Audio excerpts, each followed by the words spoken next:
The fluorescent lights in the blood donation center buzzed overhead as I felt the familiar dizziness wash over me.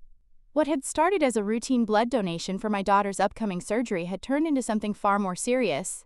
The nurse, a middle-aged woman with kind eyes named Jennifer, was checking my blood pressure for the third time, her expression growing more concerned with each reading. I'd love to know which corner of the globe you're watching from, and if this story speaks to you, make sure to subscribe. Tomorrow's video is one you absolutely can't miss. Mrs. Richardson, I'm going to need you to lie back down, she said, her voice calm but urgent. Your blood pressure has dropped significantly, and you're showing signs of severe anemia. We need to get you to a hospital immediately. I tried to sit up, but the room spun violently. My vision blurred at the edges, and I could feel cold sweat beading on my forehead. This wasn't just the typical lightheadedness that sometimes followed blood donation. Something was seriously wrong. Please call my husband, I managed to whisper, giving Jennifer the number I had memorized 22 years ago, when Thomas Richardson first asked me out on our college campus. He works at Richardson & Associates downtown. Tell him it's an emergency. Jennifer dialed the number while another technician brought over a wheelchair and began checking my vital signs.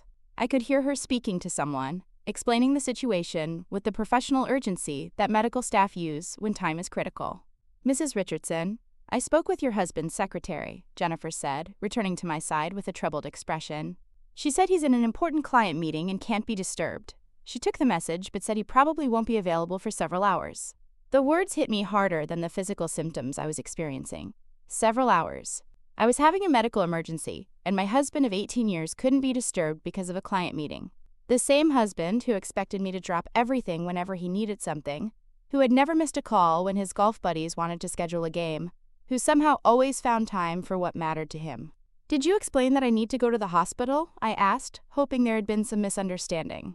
Yes, ma'am. I was very clear about the situation. The secretary said she'd give him the message as soon as his meeting ended. I closed my eyes, feeling something break inside me that had nothing to do with my plummeting blood pressure. For 22 years, I had been the person Thomas called when he needed anything. When his car broke down, when he was stuck at the airport, when he needed someone to handle an emergency at home while he focused on his architecture firm. I had always been available, always ready to drop everything to support him. But when I needed him most, when I was facing a medical crisis that required immediate attention, he was too busy to even take a phone call. The ambulance arrived 15 minutes later. The paramedics, a professional team from Phoenix General Hospital, quickly assessed my condition and confirmed what the blood bank staff had suspected. My hemoglobin levels were dangerously low, and I needed immediate medical attention to determine why my body was rejecting blood donation so severely. Do you have someone who can meet you at the hospital? Asked the lead paramedic, a young man named Marcus, who was carefully monitoring my blood pressure as they prepared to transport me. My husband should be there, I said, though even as I spoke the words, I felt a growing certainty that Thomas wouldn't be waiting for me in the emergency room. The ride to Phoenix General was a blur of sirens, medical equipment, and growing anxiety. Not just about my condition, but about the realization that was slowly crystallizing in my mind. I had spent more than 2 decades building my life around being available for Thomas, supporting his career, managing our household, and ensuring that his needs always came first. But when the roles were reversed, when I was the one who needed support, he was nowhere to be found. At the hospital, the emergency room staff moved quickly to stabilize my condition. Dr. Sarah Martinez, the attending physician, ordered a series of blood tests and began investigating why my body had reacted so severely to what should have been a routine donation. Mrs. Richardson, we're seeing some concerning patterns in your blood work, Dr. Martinez explained as she reviewed my test results. It appears you have a severe case of iron deficiency anemia that may have been developing for months. The blood donation simply revealed how serious your condition had become. I listened to her explanation while scanning the emergency room entrance, still hoping to see Thomas rushing through the doors with the worried expression of a husband whose wife was facing a medical crisis. But the hours passed, and he never appeared. Instead, I found myself answering medical history questions and making treatment decisions entirely alone. When Dr. Martinez recommended that I be admitted for further testing and treatment, I had no one to call for support, no one to help me process the information, no one to advocate for my care or simply hold my hand while I faced the uncertainty of my diagnosis. The hospital room they assigned me was private, with a window overlooking the parking lot where I found myself watching for Thomas's distinctive black BMW. Every time a dark sedan pulled into the lot, my heart would race with hope, only to sink when I realized it was someone else's husband, someone else's family member arriving to provide the support I was desperately craving. By evening, I had undergone extensive testing, including a CT scan, additional blood work, and consultations with a hematologist. The medical team had determined that my anemia was likely caused by internal bleeding, possibly from ulcers that had been developing silently for months.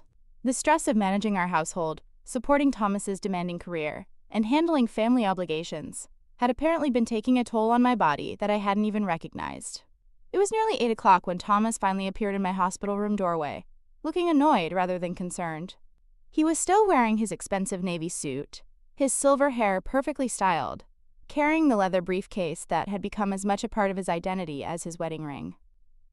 "Victoria, what's all this about?" he said, settling into the visitor's chair with the same expression he used when reviewing architectural plans that didn't meet his standards. "Susan said something about you being at the hospital, but I was closing the Morrison project today. You know how important that client is to the firm." I stared at him, searching his face for some sign of worry, relief, or even basic concern about my well-being. Instead, I saw impatience, inconvenience, and the subtle irritation of a man whose schedule had been disrupted by what he clearly considered an overreaction to a minor medical issue. "Thomas, I collapsed at the blood donation center," I said slowly, watching his reaction. "My blood pressure dropped dangerously low, and they discovered I have severe anemia caused by internal bleeding. I've been in the emergency room for 8 hours. He glanced at his watch, a gesture that spoke volumes about his priorities. 8 hours? Why didn't they just give you some iron supplements and send you home? I have dinner with the Henderson clients tonight. They're flying in from Seattle specifically to meet with me." The casual way he dismissed my medical emergency while expressing concern about a dinner meeting crystallized everything that was wrong with our relationship. For 18 years of marriage, I had rearranged my life around Thomas's career, his clients, his social obligations, and his definition of what mattered. But when I faced a genuine crisis, his primary concern was how it might interfere with his business dinner. "Thomas, the doctors think I've been bleeding internally for months," I continued, hoping that more specific medical information might help him understand the seriousness of the situation. "They need to run more tests to determine if I have ulcers or something more serious. I may need surgery."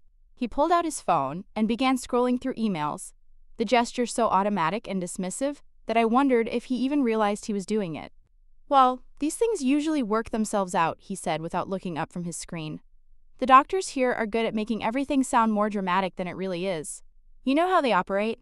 They want to keep you here as long as possible for billing purposes." His response revealed a fundamental misunderstanding of not just my medical situation, but of who I was as a person. Thomas apparently believed that I was someone who would create drama over minor health issues, someone who would seek attention through medical emergencies, someone whose judgment about her own body couldn't be trusted. "Thomas, I've never been hospitalized for anything in our entire marriage," I reminded him. "I've never even called in sick to work unless I was genuinely unable to function. When have I ever exaggerated a medical problem?" He looked up from his phone with the expression of someone who was being asked to remember details that weren't particularly important to him. "I don't know, Victoria. I don't really keep track of these things. The point is, you're obviously fine now, and I have responsibilities that can't wait." The phrase, "obviously fine," stopped me cold. I was lying in a hospital bed, hooked up to an IV, scheduled for additional testing to determine the source of internal bleeding that had nearly caused me to collapse. In what universe was this "obviously fine"? "The doctors want to keep me overnight for observation," I said, testing whether this information would change his response. "They're concerned about my blood pressure and want to monitor me while they determine the best treatment approach." Thomas stood up, straightening his suit jacket with the brisk efficiency of someone who had heard enough. "Well, that seems excessive, but if that's what they want to do, I suppose you don't have much choice. I'll try to stop by tomorrow after my morning meetings if I can fit it in." If he could fit it in. My husband was discussing visiting his hospitalized wife the same way he might discuss squeezing in a haircut or picking up dry cleaning as a minor inconvenience to be accommodated if his schedule allowed. "Thomas, I'm scared," I said, the words coming out more vulnerable than I had intended. "The doctors are talking about internal bleeding and possible surgery. I don't want to be alone tonight." For a brief moment, his expression softened, and I saw a glimpse of the man I had fallen in love with in college. Thomas, who had stayed up all night with me when I had food poisoning during finals week, who had driven me to the emergency room when I broke my wrist, who had once promised to always be there when I needed him. But the moment passed quickly, replaced by the familiar look of someone calculating the costs and benefits of emotional availability. Victoria, you're in a hospital surrounded by medical professionals, he said, his tone taking on the patronizing quality he used when he thought I was being unreasonable. You're probably safer here than you would be at home. And honestly, there's nothing I can do medically that the doctors can't do better. He was right that he couldn't provide medical care, but he was missing the point entirely. I didn't need him to perform surgery or interpret test results. I needed him to be present, to show that my well-being mattered to him, to demonstrate that our marriage meant something more than a convenient arrangement for managing household logistics. I need you to be here because I'm your wife, I said simply. Because when someone you love is scared and facing a medical crisis, you don't abandon them to keep a dinner appointment. Thomas's face hardened at the word abandon, and I could see him preparing the defensive arguments he always used when confronted with behavior that couldn't be easily justified. That's dramatic language, Victoria, he said, slipping his phone back into his jacket pocket. I'm not abandoning you. I'm maintaining my professional responsibilities while you receive appropriate medical care. The Henderson project could be worth over $2 million to the firm. That benefits both of us. Everything always came back to money and professional success with Thomas. Every sacrifice I made was justified by its contribution to our financial security. Every inconvenience I experienced was acceptable, as long as it didn't interfere with his ability to generate income. But when had I become someone whose needs were always secondary to his business interests? Thomas, when you had your gallbladder surgery 3 years ago, I took 2 weeks off work to take care of you, I reminded him. I canceled my business trip to Denver, rescheduled client meetings, and spent every day making sure you were comfortable and recovering properly. I never questioned whether it was worth it because you're my husband, and I love you. He shifted uncomfortably, perhaps remembering how readily I had reorganized my life around his medical needs. That was different, he said finally. Gallbladder surgery is major. This is just monitoring. The dismissive way he characterized my hospitalization as just monitoring revealed how little he understood about what I was experiencing. Or perhaps how little he cared to understand. A nurse entered the room to check my vital signs, and Thomas took this as his cue to leave. I'll call you tomorrow to see how things are going, he said, already moving toward the door. Try to get some rest. He leaned down to give me a perfunctory kiss on the forehead, the kind of gesture that looked caring to any observers but felt completely hollow to the person receiving it. Then he was gone, leaving behind only the faint scent of his expensive cologne and the sound of his dress shoes clicking down the hospital corridor. A lot of love and effort went into bringing this story to life. If you're enjoying it, we'd be so grateful if you'd subscribe to our channel. Now back to where we left off. I lay in that hospital bed for a long time after Thomas left, watching the parking lot lights flicker on as darkness settled over Phoenix. Other patients' rooms filled with family members bringing flowers, staying for extended visits, creating the kind of warm, supportive atmosphere that makes medical crises bearable. But my room remained empty, except for the occasional nurse checking my IV or adjusting my monitors. The silence wasn't peaceful. It was echoing with the realization that the person I had trusted most in the world had deemed me not worth his time when I needed him most. That night, as I tried to sleep in an unfamiliar bed surrounded by the constant sounds of medical equipment, I began to understand that my marriage had become something fundamentally different from what I had believed it to be. For years, I had been operating under the assumption that Thomas and I were partners, that we were building a life together based on mutual love and support. But Thomas's behavior during my medical emergency had revealed the true nature of our relationship. I was valuable to him as long as I was functioning, contributing, and managing the aspects of his life that he didn't want to handle himself. But when I became someone who needed care, rather than someone who provided it, his interest in me evaporated immediately. The woman who had collapsed at the blood donation center that morning had believed she was in a loving marriage with someone who would always be there for her. The woman lying in that hospital bed 12 hours later was beginning to understand that she had been living with a stranger who viewed her as a convenience rather than a partner. This realization was more devastating than any medical diagnosis could have been, because it called into question everything I thought I knew about my life, my marriage, and my worth as a human being. As I finally drifted off to sleep, I couldn't shake the feeling that this night marked the end of one version of Victoria Richardson and the beginning of someone I had yet to meet. The next morning brought a parade of medical professionals and test results, but it also brought something more significant. Clarity about patterns I had been blind to for years. As I lay in that hospital bed waiting for the hematologist's final assessment, memories began surfacing with uncomfortable precision. Moments I had dismissed, excused, or simply forgotten. because acknowledging them would have forced me to confront truths I wasn't ready to face. Dr. Martinez arrived with my discharge papers and a treatment plan that would require several follow-up appointments and lifestyle changes. The internal bleeding had been controlled, but the underlying stress-related ulcers would need ongoing management. More importantly, she wanted to discuss what she diplomatically called environmental factors that might have contributed to my condition. Mrs. Richardson, severe stress can absolutely manifest in physical symptoms like what you've experienced, she explained, settling into the chair Thomas had vacated so quickly the night before. Sometimes our bodies are telling us things our minds aren't ready to acknowledge yet. Have there been significant stressors in your life recently? I found myself thinking not about recent events, but about the slow accumulation of small betrayals and disappointments that had characterized my marriage for years. Incidents that seemed minor when viewed individually, but formed a devastating pattern when considered together. The first major example had occurred just 6 months into our marriage. I was working as a junior marketing coordinator at a growing tech company in downtown Phoenix, excited about a promotion opportunity that would have doubled my salary and positioned me for significant career advancement. The interview process was rigorous, requiring multiple presentations and strategic planning sessions that demonstrated my potential value to the company. Thomas had initially seemed supportive, even proud of my professional ambitions. But when the final interview was scheduled for the same day as his firm's annual golf tournament, an event he described as crucial for client relationships, his attitude changed dramatically. "Victoria, I need you to be there," he had said, not as a request, but as an expectation. "All the partners' wives attend, and it looks unprofessional if you're not present. This tournament generates more business for our firm than any other single event." I had explained that rescheduling the interview would likely eliminate me from consideration for the promotion, that this opportunity represented years of hard work finally paying off. Thomas listened with the expression of someone processing information that was mildly interesting, but ultimately irrelevant to his decision-making.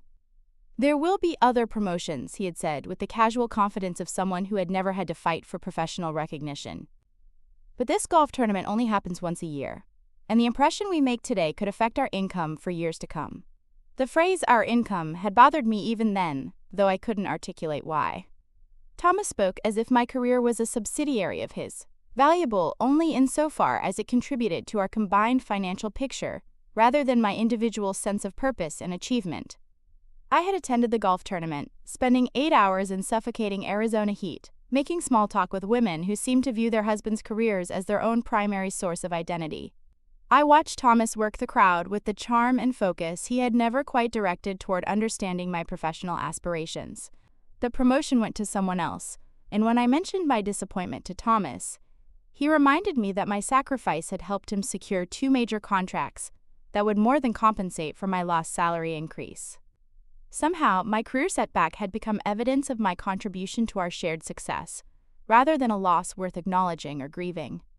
That pattern, my opportunities being sacrificed for his advancement, always with the justification that his career benefits were more important than mine, had repeated itself dozens of times over the years.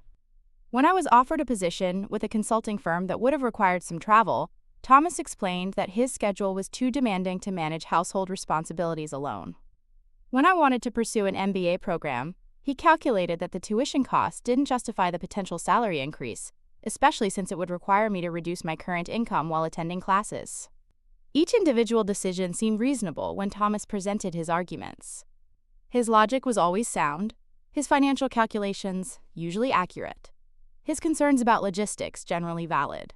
But the cumulative effect was that my career had gradually become subordinate to his, my professional growth consistently secondary to his advancement. By the time I reached my current position as a marketing director at a mid-sized consulting firm, I realized I was at least 5 years behind where I could have been if I had made different choices. Or rather, if I had been allowed to make different choices without being pressured to prioritize Thomas's needs over my own professional development. The career sacrifices were just one aspect of a larger pattern that had shaped our entire marriage. Thomas had developed an elaborate system of justifications for why his needs, preferences, and priorities should always take precedence over mine, usually framed in terms of logical reasoning and practical considerations, rather than simple selfishness. When we were choosing where to live, Thomas insisted on a house near his office in North Scottsdale, even though it added 40 minutes to my daily commute. His reasoning was that his time was more valuable because he billed clients at a higher hourly rate, making my longer commute a more efficient use of our combined productivity. When we decided how to spend our vacation time, Thomas's preference for golf resorts always took priority over my interest in cultural travel or outdoor adventures. He argued that vacations should be relaxing rather than educational, and that his high-stress career required the kind of complete mental disengagement that only luxury resorts could provide. When we made financial decisions, Thomas's desire for expensive cars, designer clothes, and professional networking expenses consistently outweighed my suggestions for savings, charitable giving, or investments in experiences rather than status symbols. He maintained that his professional image directly affected our income, making his appearance-related expenses practical investments rather than personal indulgences. Every decision, every compromise, every sacrifice followed the same pattern. Thomas's needs were positioned as logical necessities, while mine were characterized as preferences or luxuries that could be deferred without significant consequences. But the pattern extended beyond major life decisions to daily interactions that gradually eroded my sense of autonomy and self-worth. Thomas had developed subtle but consistent ways of communicating that my thoughts, feelings, and experiences were less important than his. When I would try to share something that had happened at work, a difficult client interaction, a successful project completion, a frustrating meeting with my supervisor, Thomas would listen with the distracted attention of someone waiting for his turn to speak. He would offer brief, generic responses before transitioning to detailed accounts of his own professional challenges, always more complex and significant than whatever I had been discussing. When I expressed opinions about politics, current events, or even decisions affecting our household, Thomas would respond with the patient tone of someone correcting a well-meaning but misinformed perspective. He never directly said I was wrong, but he had perfected the art of explaining why my viewpoint, while understandable, failed to consider the more sophisticated analysis that led to his conclusions. When I would mention feeling tired, stressed, or overwhelmed by the combination of my full-time job and primary responsibility for managing our household, Thomas would remind me of his longer work hours, higher stress levels, and greater financial contribution to our lifestyle. Somehow, his acknowledgement of my challenges always became an opportunity to establish that his challenges were more significant. Over the years, I had internalized these responses so completely that I stopped bringing up my accomplishments, opinions, or concerns, unless they directly related to Thomas's interests or needs. I had learned that conversations worked more smoothly when I focused on being a supportive audience for his experiences, rather than expecting reciprocal interest in mine. The most damaging aspect of this pattern was how reasonable it all seemed when examined from Thomas's perspective. He wasn't deliberately cruel or obviously manipulative. He simply operated from the unconscious assumption that his life was the main story, and I was a supporting character whose primary function was facilitating his success and happiness. This assumption shaped everything from how we spent our money, to how we allocated our time, to how we made decisions about our social calendar. Thomas's golf games, client dinners, and professional conferences were non-negotiable commitments that required my support and accommodation. My book club meetings, fitness classes, and friendships were optional activities that could be rescheduled or skipped whenever they conflicted with his priorities. Even our intimacy had become another arena where Thomas's needs took precedence. Physical affection happened on his schedule, according to his preferences, with my satisfaction being a secondary consideration that was addressed only when convenient for him. I had gradually learned not to initiate intimacy or express desires that might create pressure or expectations he wasn't prepared to meet. The most insidious part of this dynamic was how it had changed my relationship with myself. After years of having my thoughts, feelings, and needs consistently treated as less important than Thomas's, I had begun to believe that they actually were less important.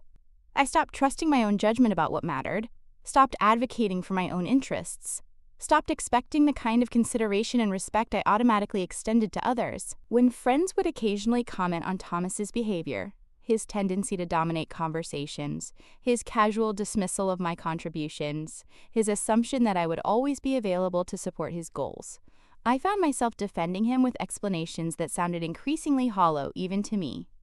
He's under a lot of pressure at work, I would say, as if stress justified treating one's spouse as an employee rather than a partner.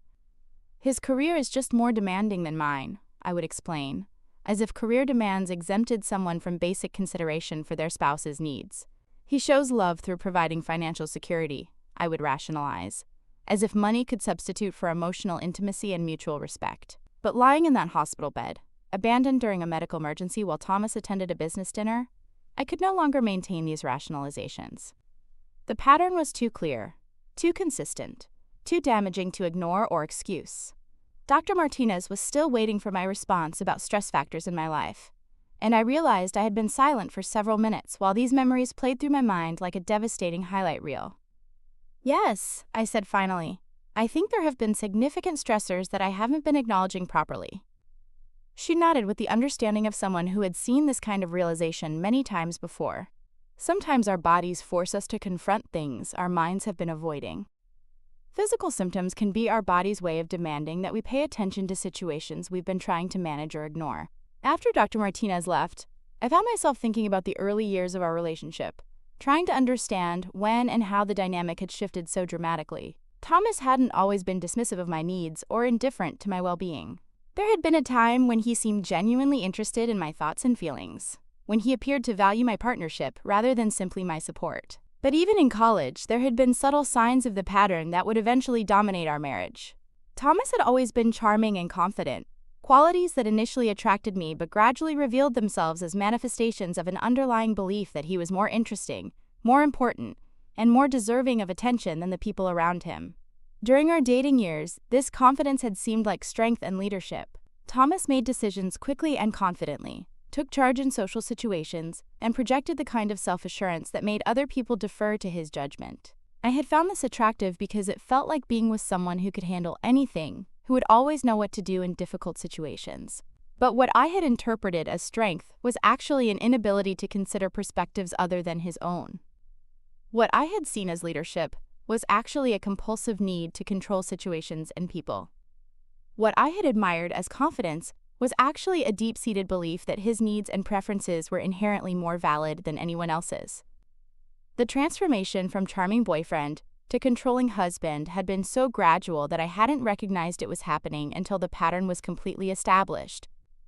By the time I realized that Thomas's decision-making didn't include meaningful consideration of my input, I was already financially and emotionally invested in a life that had been structured entirely around his priorities. Now, finally forced to confront the reality of my situation, I began to understand that my marriage wasn't a partnership that had encountered some rough patches. It was a fundamentally unequal relationship, where one person's needs consistently took precedence over the others, justified by elaborate explanations that disguised selfishness as practicality. The most painful part of this realization wasn't the recognition of how Thomas had treated me, but the understanding of how I had allowed it to happen. I had been so focused on being a good wife, so committed to making our marriage work, so invested in believing that Thomas loved me, that I had gradually given up pieces of myself until almost nothing remained of the woman I had been before we met.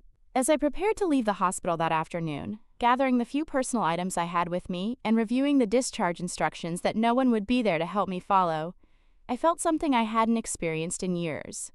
Anger. Not the brief flashes of irritation that came and went without consequence, but deep, sustained fury at the systematic way my life had been diminished and my worth had been undermined. For the first time in my adult life, I was angry at Thomas for his selfishness and cruelty. But more importantly, I was angry at myself for accepting it for so long. The woman who walked out of Phoenix General Hospital that day was carrying more than just prescriptions for medication and follow-up appointments. She was carrying the weight of 22 years of accumulated injustices and the growing determination to do something about them. Returning home from the hospital felt like entering a crime scene where the evidence of my own life had been carefully arranged to tell a story I was only now learning to read. The house looked exactly as I had left it 2 days earlier. Thomas's architectural magazine spread across the coffee table, his coffee mug still sitting in the sink, his shoes kicked off carelessly by the front door. But everything felt different because I was seeing it through new eyes.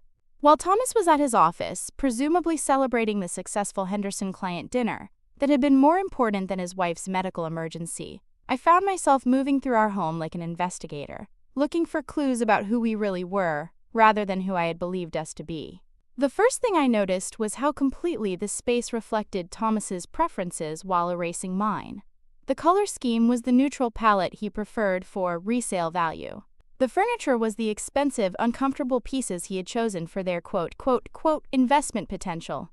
The artwork consisted entirely of abstract pieces he claimed were sophisticated, while dismissing my preference for landscapes and photography as predictable. I couldn't find a single object in our main living areas that I had chosen purely because I loved it. Even the books on our shelves were Thomas's architecture and business volumes, while my novels and memoirs had been relegated to a small bookcase in our bedroom that guests would never see. But it was when I went to check our mail that I discovered something far more disturbing than interior design choices that didn't reflect my taste. Among the usual bills and advertisements was a thick envelope from Pinnacle Wealth Management addressed to Thomas Richardson. The return address caught my attention because I had never heard of this company, despite my assumption that I was familiar with all of our financial accounts and investments. Inside the envelope was a quarterly investment statement showing an account worth over $800,000. $800,000 that I had no knowledge of, in an account that bore only Thomas's name, funded by what appeared to be systematic transfers from our joint accounts over a period of several years. I stared at the numbers, trying to process what I was seeing. The account had been opened 3 years ago, shortly after Thomas's firm had completed their largest project to date. Regular monthly transfers of $3,000 to $5,000 had been building this secret nest egg while I had been carefully budgeting our household expenses and often deferring purchases I wanted because I thought money was tight. The investment strategy was aggressive and sophisticated, suggesting that Thomas had been working with a financial advisor I didn't know existed. The portfolio included international stocks, cryptocurrency investments, and high-risk ventures that would never have been approved if he had discussed them with me, given our supposedly shared commitment to conservative financial planning. But the most shocking discovery was a notation indicating that Thomas had been exploring options for offshore accounts and tax shelters, apparently preparing to move significant assets beyond the reach of domestic financial disclosure requirements. The paperwork included references to consultations with tax attorneys and wealth protection specialists, all dated within the past 6 months. I sat at our kitchen table, the table where we had supposedly been partners in all major life decisions, staring at evidence that my husband had been systematically hiding money from me while allowing me to believe we were struggling to afford things like vacation travel and home improvements. The secret account explained so many things that had puzzled me over the years.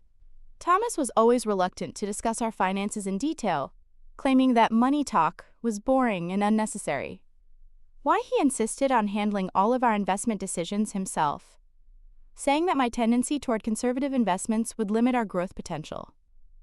Why he seemed unconcerned about expenses that I worried were stretching our budget, while simultaneously rejecting my suggestions for purchases he deemed frivolous. Thomas hadn't been protecting our joint financial future. He had been building his own separate financial future while keeping me in the dark about both our real income and our actual financial situation. I spent the next several hours going through every financial document I could find in our home office, a room that Thomas had always treated as his private domain, while giving me access only when he needed help with filing or organizing. What I discovered was a pattern of financial deception that went far beyond the single secret account. There were investment accounts I had never heard of, business partnerships that generated income Thomas had never mentioned, and real estate investments that existed entirely outside of what I believed to be our shared financial portfolio.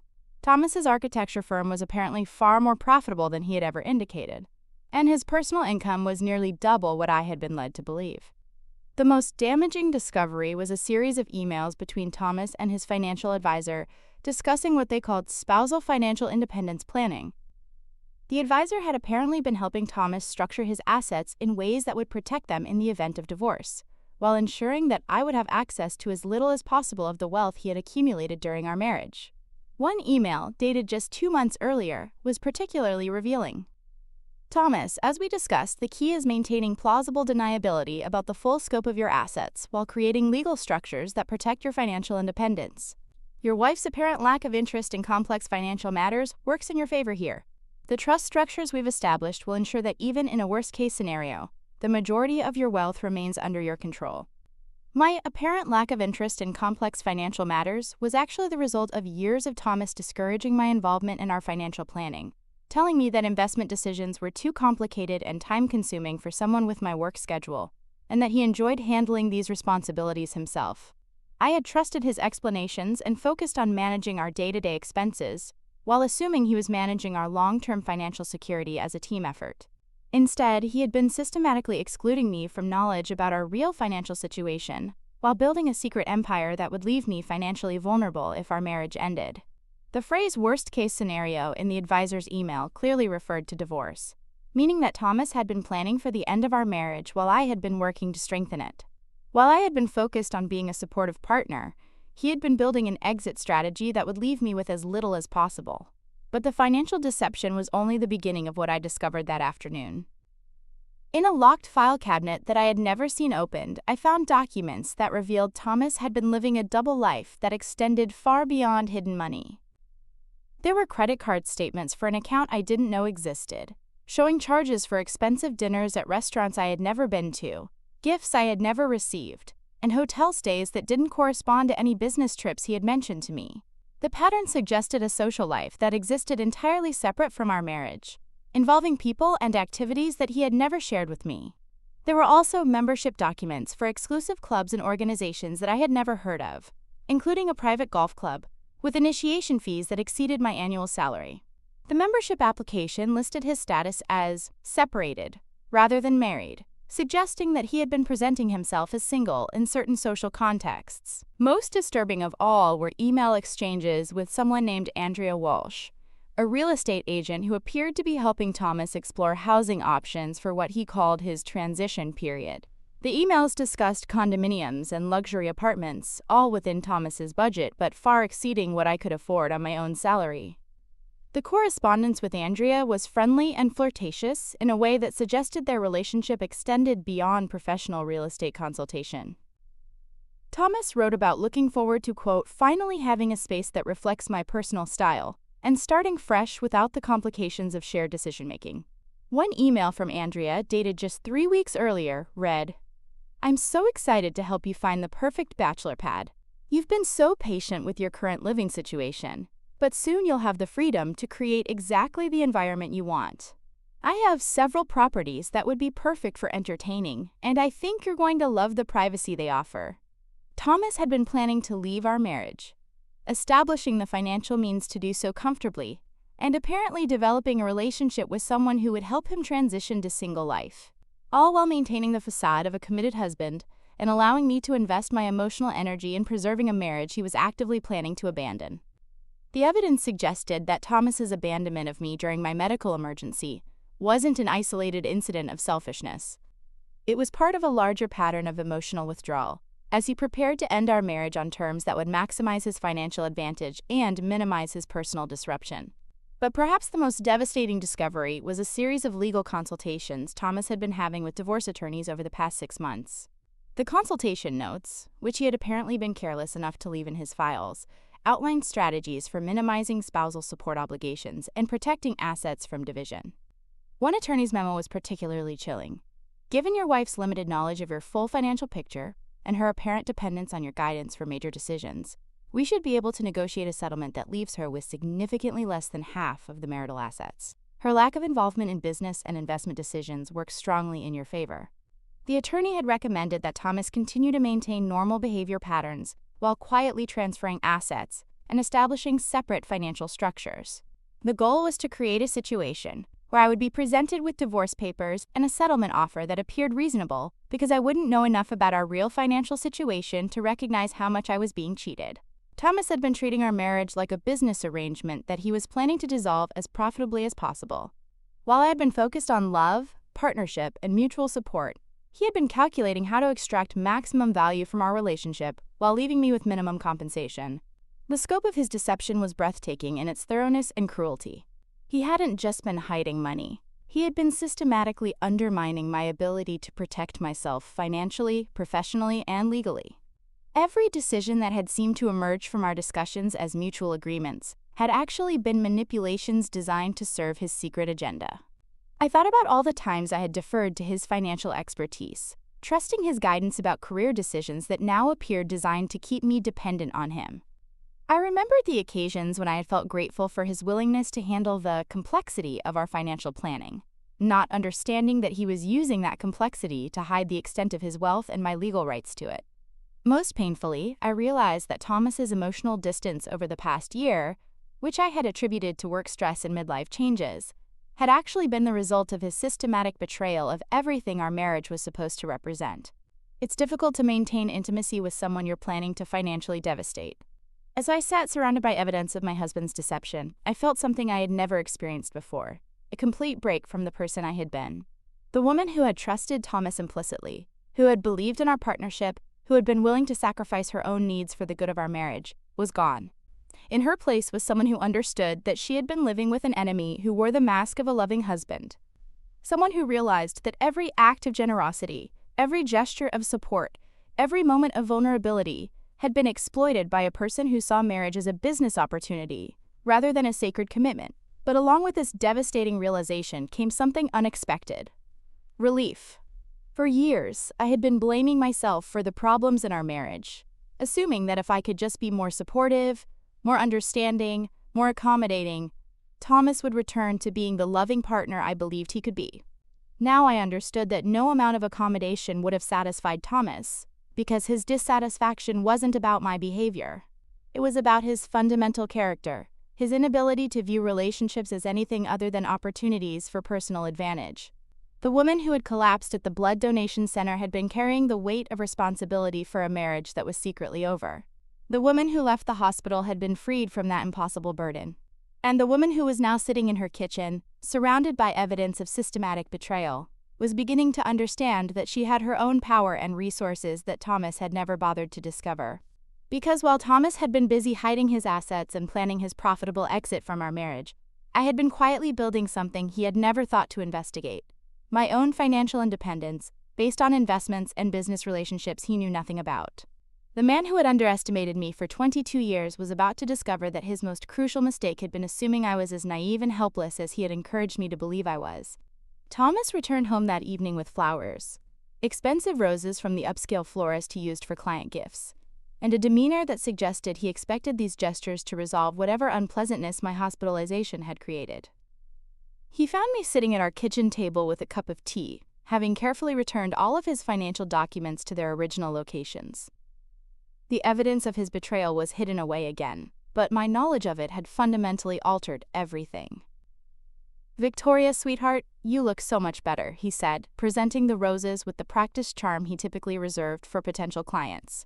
"I brought your favorite dinner from Marcella's, the salmon you always order when we go there for special occasions." I accepted the flowers without comment, noting that they were actually tulips I preferred, not roses, and that Marcella's salmon was something I had learned to order because Thomas preferred that restaurant, not because it was my genuine favorite. But these corrections seemed pointless now that I understood the true nature of our relationship. "How are you feeling?" he continued, unpacking the expensive takeout containers with the efficiency of someone following a script for proper husband behavior. "I was worried about you all day. The Henderson meeting went well, by the way. They signed the contract for the full project, which means we'll be able to afford that vacation to Europe you've been wanting." The casual mention of European vacation funding was particularly galling, given what I now knew about his hidden assets, but I simply nodded and thanked him for dinner. Thomas seemed to interpret my quiet response as gratitude and validation of his priorities, rather than the stunned silence of someone processing massive betrayal. Over the following days, Thomas launched what appeared to be a campaign to return our marriage to its previous equilibrium. He was more attentive than he had been in months, asking about my recovery, bringing me small gifts, and even suggesting we spend a weekend at a spa resort to help me recuperate from my health scare. But his increased attention felt hollow and calculated, like someone investing just enough effort to maintain a valuable business relationship. Every gesture seemed designed to restore the status quo rather than address the fundamental problems his behavior had revealed.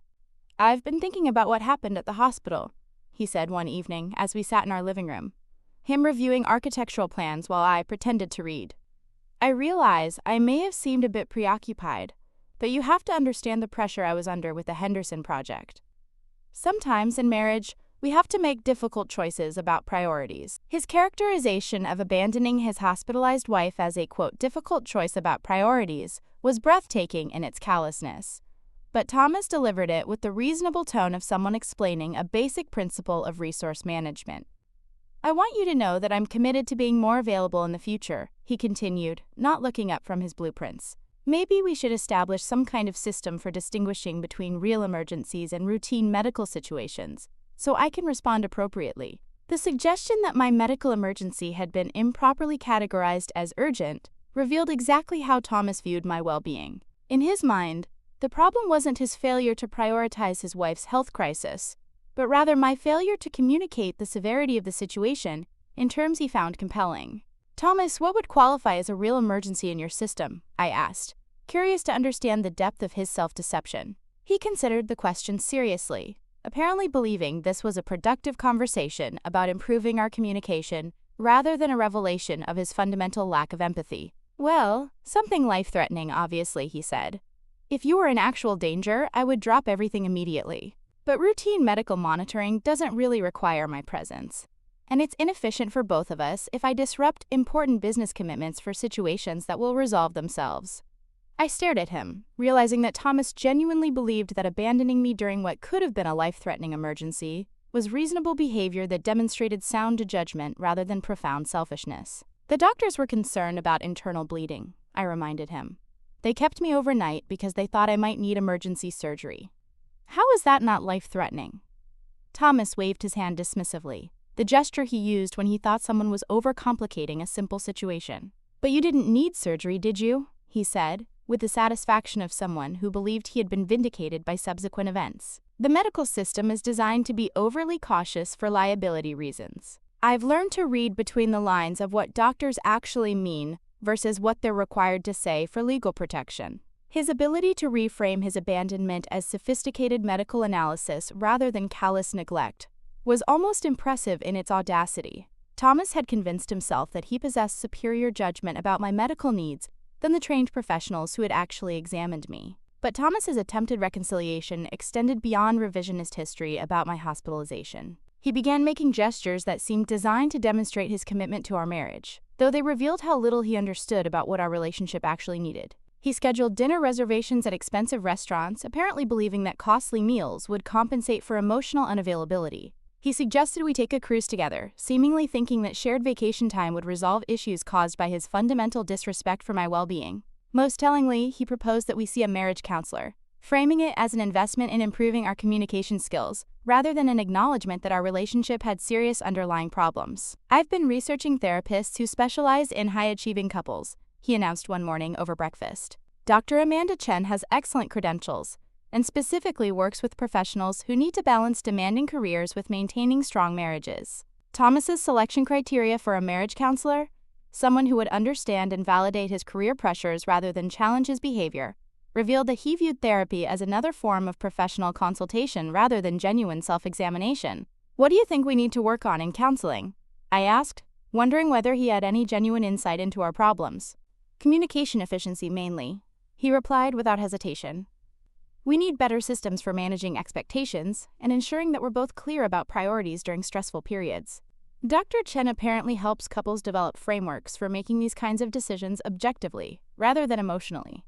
Thomas wanted marriage counseling that would provide scientific validation for his existing behavior, rather than requiring him to consider whether that behavior was actually acceptable.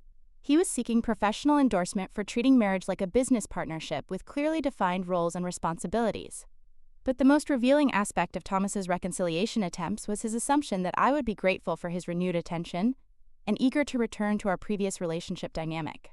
He seemed to believe that my quiet behavior since returning from the hospital indicated depression or medical after-effects rather than fundamental reassessment of our marriage. I know this whole health situation has been stressful for you, he said one evening, sitting on the edge of our bed while I folded laundry. But I want you to know that we're going to get through this together. Marriage is about supporting each other through difficult times, and I'm committed to being the husband you need. His promise to be the husband I needed came too late and missed the point entirely. The problem wasn't that Thomas occasionally failed to meet my needs. It was that he had never considered my needs to be as important as his own. What kind of support do you think I need? I asked, genuinely curious about his understanding of the situation.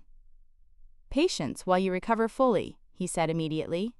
Space to process your emotions without pressure to make major decisions. Maybe some professional help dealing with the anxiety that medical emergencies can create.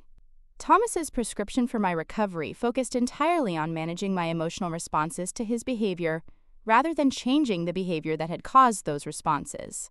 He wanted me to become better at tolerating his selfishness rather than expecting him to become less selfish. I've been thinking we should also consider some lifestyle changes that might reduce your stress levels, he continued, warming to his theme. Maybe you could transition to part-time work, or we could hire more household help so you're not managing so many responsibilities on your own. His suggestions for reducing my stress all involved reducing my independence and increasing my dependence on him. Thomas was proposing solutions that would make me more vulnerable to exactly the kind of abandonment I had just experienced. But Thomas's most persistent reconciliation tactic was his attempt to restore physical intimacy as a way of normalizing our relationship. He began initiating affection with the determination of someone working to reestablish a routine that had been temporarily disrupted. His touches felt mechanical and purposeful, rather than spontaneous or loving. When he kissed me, it felt like someone checking a box on a list of husband duties, rather than expressing genuine affection. When he suggested we make love, it felt like someone attempting to seal a business deal, rather than connecting with someone he cherished. The physical intimacy Thomas was pursuing felt like another form of manipulation, a way of creating the appearance of connection, while avoiding the emotional vulnerability that real intimacy would require. He wanted the benefits of a loving marriage without the inconvenience of actually loving me. What made his reconciliation attempts particularly painful was their superficial plausibility. To an outside observer, Thomas was behaving like a devoted husband, working to strengthen his marriage after a difficult period. He was investing time, money, and attention in our relationship in ways that looked generous and committed. But I could see the calculations behind every gesture, the strategic thinking that treated my emotional needs as problems to be managed, rather than valid experiences to be honored. Thomas wasn't trying to repair our marriage. He was trying to repair my willingness to accept the marriage we had always had. The most telling moment came when Thomas's colleague Jake Martinez and his wife Linda invited us to dinner at their home. Linda had apparently heard about my hospitalization and wanted to express her concern and support. "Victoria, I was so worried when Thomas mentioned you'd been in the hospital," Linda said as we sat in their beautifully decorated living room. "How are you feeling now? It must have been terrifying to face a medical emergency like that." Before I could respond, Thomas jumped in with a carefully crafted narrative that positioned him as the supportive husband who had managed a difficult situation with appropriate professional balance. "It was definitely scary for both of us," he said, reaching over to squeeze my hand in a gesture that looked loving but felt possessive. "But Victoria is incredibly strong, and she understood that I had some unavoidable commitments that evening. We've actually grown closer through the experience because it reminded us how important our partnership is." Linda looked confused, apparently having expected a different kind of story about rushing to the hospital and staying by my bedside. "Oh," she said carefully. I assumed you would have been with her during the emergency." Thomas launched into an explanation about the Henderson Project's importance and the difficulty of balancing professional responsibilities with personal crises. He spoke with the confidence of someone who believed his priorities had been entirely reasonable and expected other people to admire his practical decision-making. Jake and Linda exchanged glances that suggested they found Thomas's explanation as disturbing as I did, but they were too polite to directly challenge his version of events. Instead, Linda turned to me with genuine concern in her eyes. "Victoria, how did you manage being alone during such a frightening experience?" she asked gently. Thomas answered before I could speak. "Victoria is incredibly independent and capable," he said, with what appeared to be pride, but felt like another way of justifying his absence.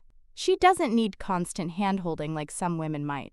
It's one of the things I've always admired about her. Her ability to handle difficult situations without becoming overly emotional or dependent." His characterization of my abandonment as evidence of my admirable independence was so twisted that I felt momentarily dizzy. Thomas had transformed his failure to support me into a compliment about my strength, as if being left alone during a medical emergency was a privilege rather than a betrayal. That evening, driving home in silence after what had been an increasingly uncomfortable dinner, I realized that Thomas's reconciliation attempts weren't failing because he was doing them wrong. They were failing because they were based on the fundamental assumption that our marriage could be salvaged, without him acknowledging any wrongdoing or making any genuine changes to his behavior. Thomas wanted to return to exactly the relationship we had always had, with me accepting his priorities as more important than mine, his needs as more valid than mine, and his version of reality as more accurate than my own experiences.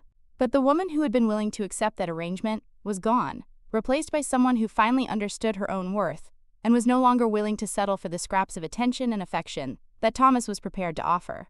The realization that reconciliation was impossible wasn't devastating anymore. It was liberating. The breaking point came on a Tuesday morning, when Thomas left for what he described as a routine business trip to Los Angeles. but which I now knew was likely another meeting with Andrea Walsh to finalize his secret apartment lease.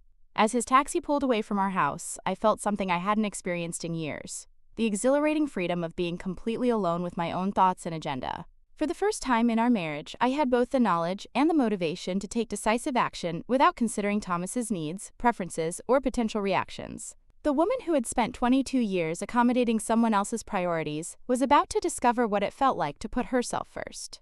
My first call was to my attorney, Jennifer Walsh, no relation to Thomas's real estate agent, despite the shared surname. Jennifer had handled my business contracts when I freelanced marketing consulting projects, work I had done quietly on weekends and evenings, while Thomas assumed I was simply working extra hours at my regular job. "Victoria, it's wonderful to hear from you," Jennifer said when her assistant put me through. "How can I help you today?" "I need to discuss divorce proceedings," I said, the words feeling strange but liberating in my mouth. "And I need to understand how to protect assets that my husband doesn't know exist." There was a brief pause while Jennifer processed this request. She had worked with me for over 5 years on various business matters and knew me as someone who made careful, deliberate decisions rather than impulsive ones. "This sounds like a significant conversation," she said carefully. "Would you like to schedule a comprehensive consultation? I have time this afternoon if it's urgent." It was urgent, though not in the way Jennifer might have assumed. The urgency came not from immediate crisis, but from my newfound clarity about what I wanted my life to look like and my determination to begin building it immediately. Jennifer's office was located in a sleek downtown building that reflected the success she had achieved representing women in complex financial disputes. She had built her practice around helping clients navigate divorces involving hidden assets, business ownership complications, and attempts by spouses to manipulate the legal system. "Tell me what's been happening," she said, once we were settled in her conference room with coffee and a legal pad filled with questions she had prepared. I spent the next hour outlining everything I had discovered about Thomas's financial deception, his secret planning for divorce, and his systematic efforts to minimize my knowledge of our real assets. Jennifer took detailed notes, occasionally asking clarifying questions that revealed her experience with similar cases. "Victoria, what you're describing is unfortunately common among high-net-worth individuals who believe they can manipulate the divorce process to their advantage," she said when I finished my account. "The good news is that your husband's behavior actually strengthens your legal position significantly." She explained that Thomas's hidden assets, secret financial planning, and documented attempts to minimize my settlement would be viewed unfavorably by family court judges. His own emails and financial records would provide evidence of systematic deception that could result in penalties beyond standard asset division. "But you mentioned protecting assets he doesn't know about," Jennifer continued. "Can you tell me more about that?" This was the conversation I had been both anticipating and dreading. For 5 years, I had been quietly building a business that Thomas knew nothing about, using skills and connections he had never bothered to understand or investigate. "I've been running a marketing consulting firm called Phoenix Strategic Solutions," I said, feeling a mixture of pride and anxiety about revealing my secret. "I started it as a small side project, but it's grown into a 7-figure business that serves clients across the Southwest." Jennifer's eyebrows rose slightly, but she maintained the professional composure of someone accustomed to financial surprises. "That's a significant asset," she said. "How have you managed to keep this hidden from your husband?" The answer revealed just how little attention Thomas had ever paid to my actual activities and interests. Phoenix Strategic Solutions operated entirely outside of his professional network, serving clients in industries he considered beneath his notice. I had deliberately chosen to work with small and medium-sized businesses, rather than the large corporations and government agencies that comprised Thomas's client base. My business specialized in helping family-owned companies and entrepreneurial ventures develop marketing strategies that reflected their authentic values and community connections. It was exactly the kind of work Thomas dismissed as small-time and limited growth potential, which had made it easy to pursue without arousing his curiosity or suspicion. "I've been working evenings and weekends for years," I explained to Jennifer. "Thomas assumed I was just putting in extra hours at my regular job to support our household expenses. He never asked for details about my work, and I never volunteered information about the consulting business."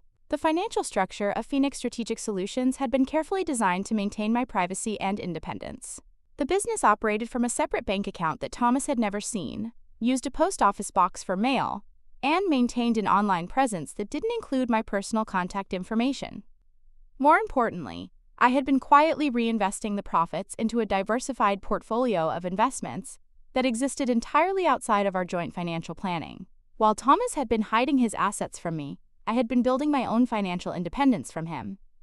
"How much are we talking about?" Jennifer asked, her tone suggesting that the number might be significant enough to affect legal strategy. "The business generates about $400,000 annually in profit," I said, still feeling amazed by my own success. "I've been investing those profits for 5 years, so my separate assets are worth approximately $1.8 million. Jennifer set down her pen and looked at me with the expression of someone recalculating everything she had assumed about my situation. "Victoria, you're not just protecting yourself from an unfair divorce settlement. You're actually in a position of considerable financial strength." The realization that I had built more wealth than Thomas had hidden was both thrilling and sobering. For years, I had thought of myself as financially dependent on our marriage, vulnerable to economic hardship if our relationship ended. Instead, I had unknowingly become financially independent while Thomas was planning to abandon me with minimal support. "There's something else," I continued, knowing that full disclosure was necessary for effective legal strategy. "I've also been quietly purchasing real estate through a limited liability company that Thomas doesn't know about. Over the past 3 years, I had acquired 4 rental properties in emerging neighborhoods around Phoenix, using profits from my consulting business and financing structures that kept the purchases separate from our joint assets. The properties were generating steady rental income while appreciating in value as the neighborhoods developed. My real estate portfolio is worth about $800,000, with rental income of approximately $6,000 per month," I said, watching Jennifer add these numbers to her growing calculations. "Victoria, you've built a business empire while your husband was planning to leave you financially destitute," she said with a mixture of admiration and outrage. "His attempt to hide assets and minimize your settlement isn't just unethical, it's completely unnecessary from his perspective and potentially devastating from a legal standpoint." Jennifer explained that my hidden assets would remain separate property in the divorce, since they had been acquired through my individual efforts using income Thomas had never contributed to or benefited from. Meanwhile, his attempts to hide marital assets would likely result in penalties that could cost him significant money beyond standard divorce settlements.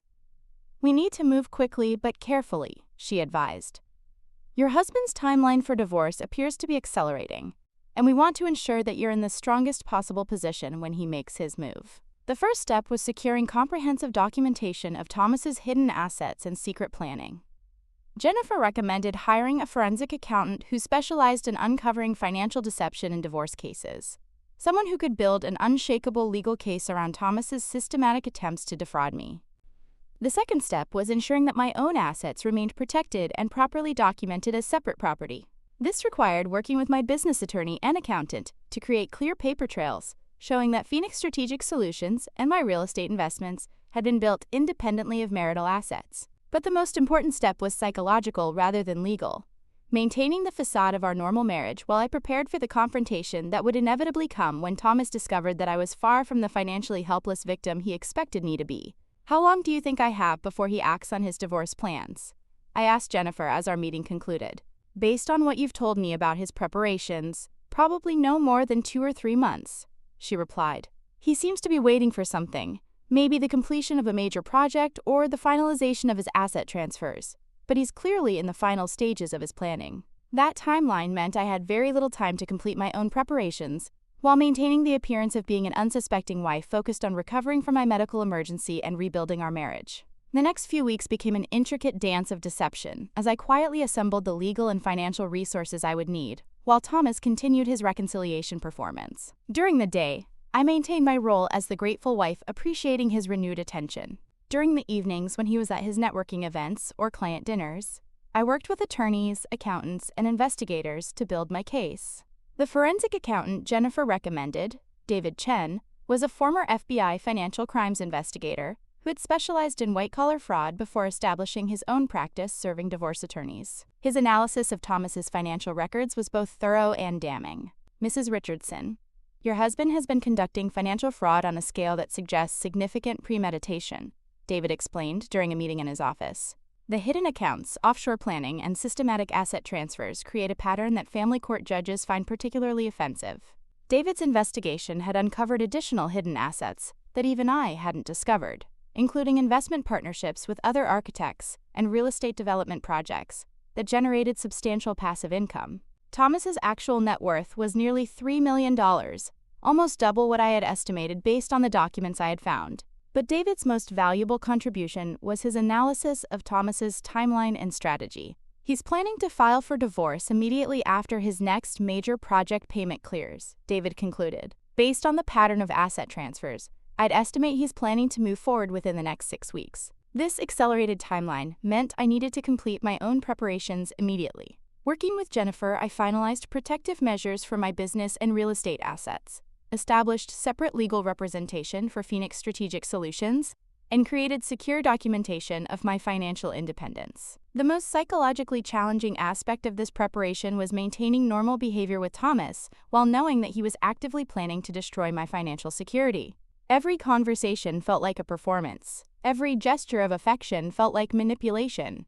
Every shared meal felt like dining with an enemy who was disguised as a loving husband. But I also felt a growing sense of power and anticipation that I had never experienced before. For the first time in our marriage, I knew something important that Thomas didn't know.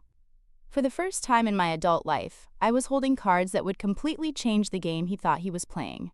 The woman who had collapsed at the blood donation center 6 weeks earlier had been vulnerable and dependent, frightened by the prospect of facing life without the support of someone she trusted. The woman who is now finalizing divorce preparations was financially independent, legally protected, and emotionally prepared for a confrontation that would reveal exactly who she had become while Thomas was busy underestimating her. The irony of his words was almost overwhelming. Thomas, who had left me alone during my medical emergency, was terrified of experiencing the same abandonment he had inflicted on me.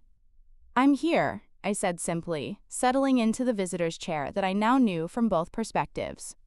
"What do the doctors say about your condition?" Thomas explained his injuries and treatment plan, with the detailed focus of someone who suddenly understood that medical situations required careful attention and advocacy. He seemed genuinely surprised by the complexity of hospital procedures and the importance of having someone present to ask questions and provide support. "I don't know how you managed being here alone when you had your emergency," he said, apparently forgetting that his absence had been a choice rather than an unavoidable circumstance. "It's so overwhelming to try to process all this medical information without someone to help you think through the decisions." I watched him struggle with exactly the isolation and confusion I had experienced, but with an important difference. I was choosing to be present and supportive, while he had chosen to prioritize a business dinner over my well-being. Over the next several hours, I demonstrated the kind of partnership that Thomas had never provided during my crisis. I spoke with his doctors, took notes on his treatment plan, asked clarifying questions about his recovery timeline, and ensured that he had everything he needed for his comfort and healing.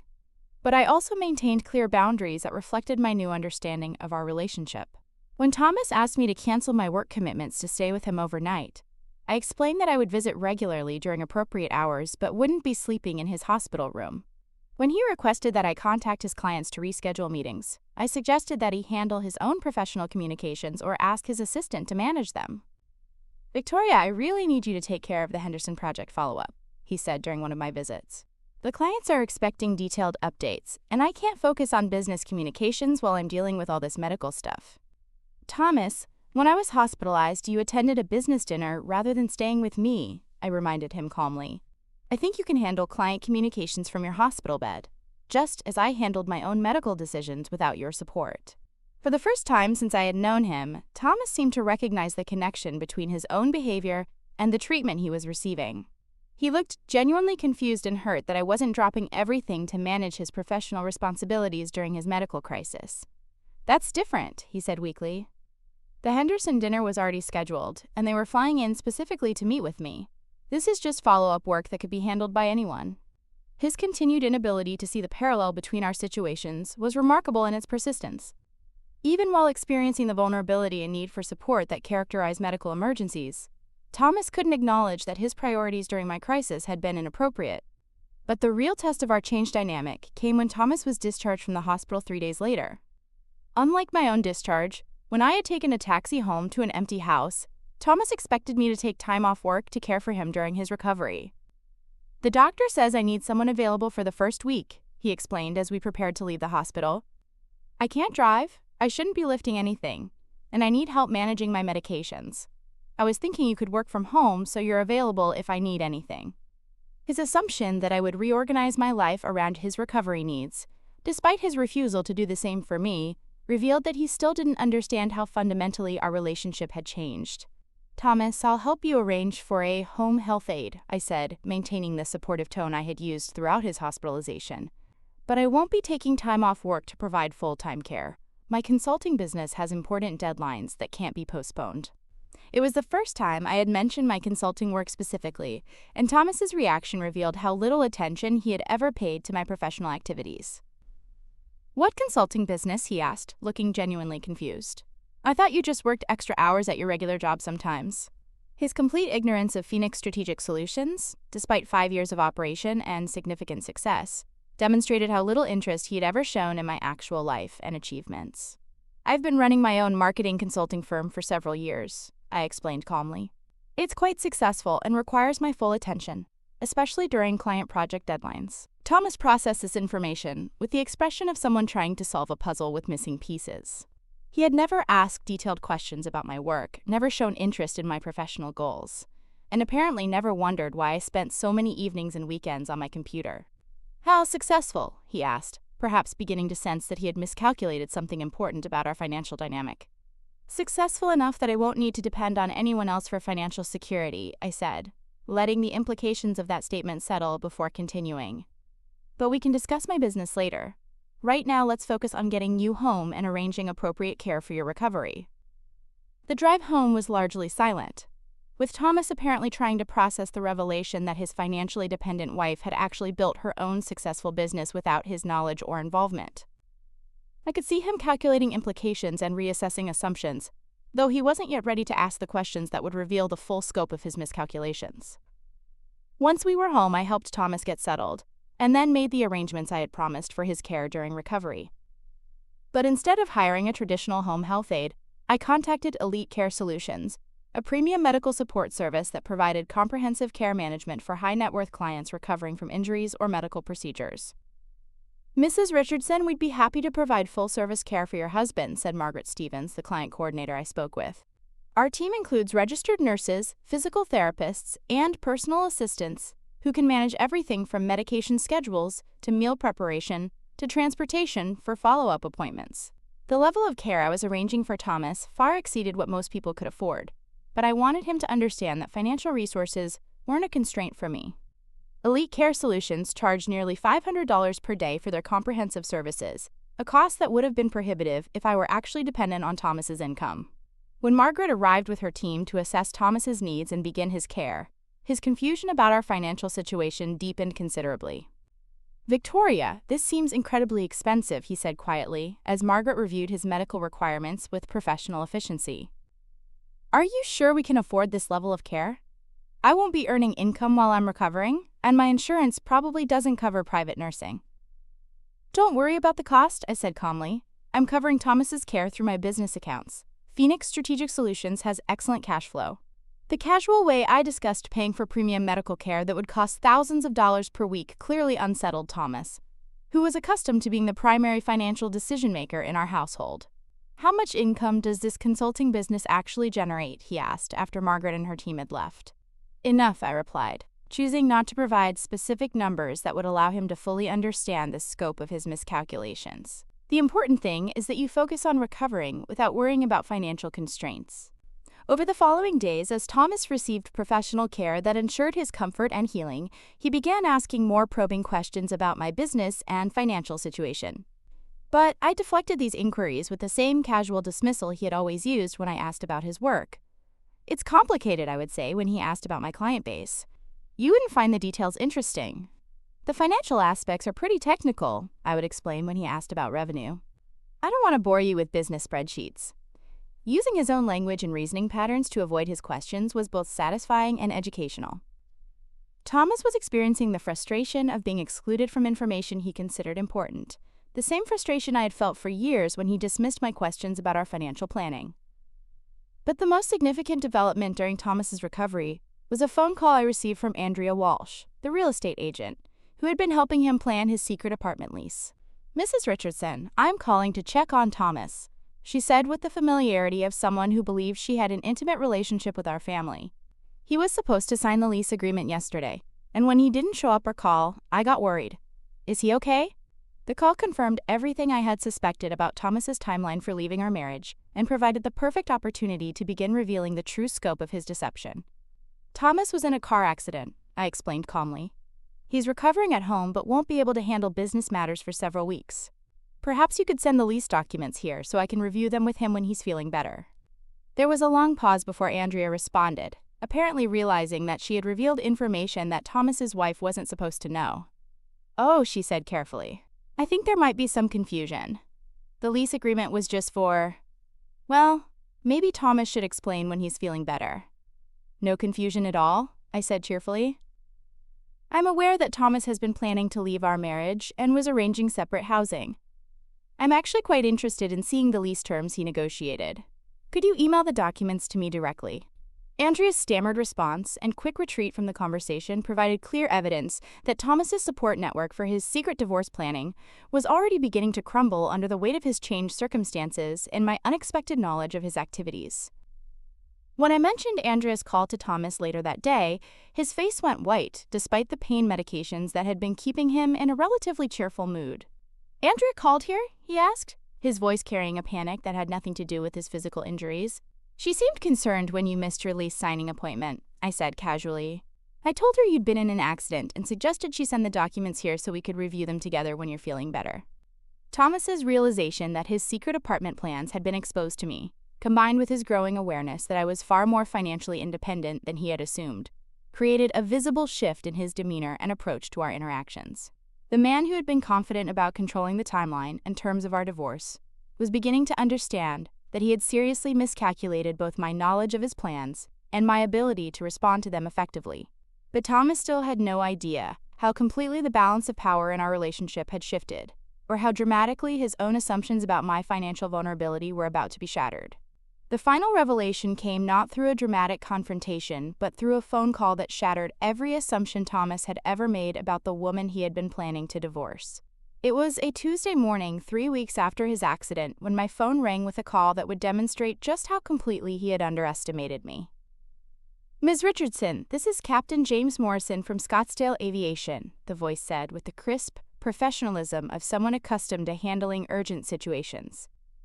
"Your aircraft is ready for departure whenever you need it. We received your message about a potential medical emergency requiring immediate transport." Thomas looked up from his breakfast with a confused expression, clearly having heard only my side of a conversation that made no sense within his understanding of our life and resources. "Thank you, Captain Morrison," I replied, maintaining my composure while watching Thomas's face. "Please keep the crew on standby. I may need immediate departure within the next few hours." I ended the call and returned to my coffee as if private aviation services were a routine part of my daily life, which, in fact, they had become over the past 2 years, as Phoenix Strategic Solutions had expanded to serve clients across the western United States. "Victoria," Thomas said slowly, his voice carrying the careful tone of someone trying to navigate unfamiliar territory. "Who was that? What aircraft?" "My pilot," I said simply, enjoying the opportunity to use the same casual dismissiveness Thomas had always employed when I asked about his business activities. "I sometimes need to travel quickly for client emergencies." The expression on Thomas's face was a mixture of confusion, disbelief, and growing alarm, as he began to realize that his wife's little consulting business might be far more significant than he had ever imagined. "You have a pilot?" he asked, his voice rising slightly. "What kind of consulting business requires private aviation?" I set down my coffee cup and looked directly at him, recognizing that this was the moment I had been building toward since discovering his financial deception months earlier. "The kind that generates enough revenue to afford whatever resources are necessary," I said calmly. "Phoenix Strategic Solutions serves clients across multiple states, and sometimes situations require immediate personal attention that commercial airline schedules can't accommodate." Thomas stared at me as if I were speaking a foreign language.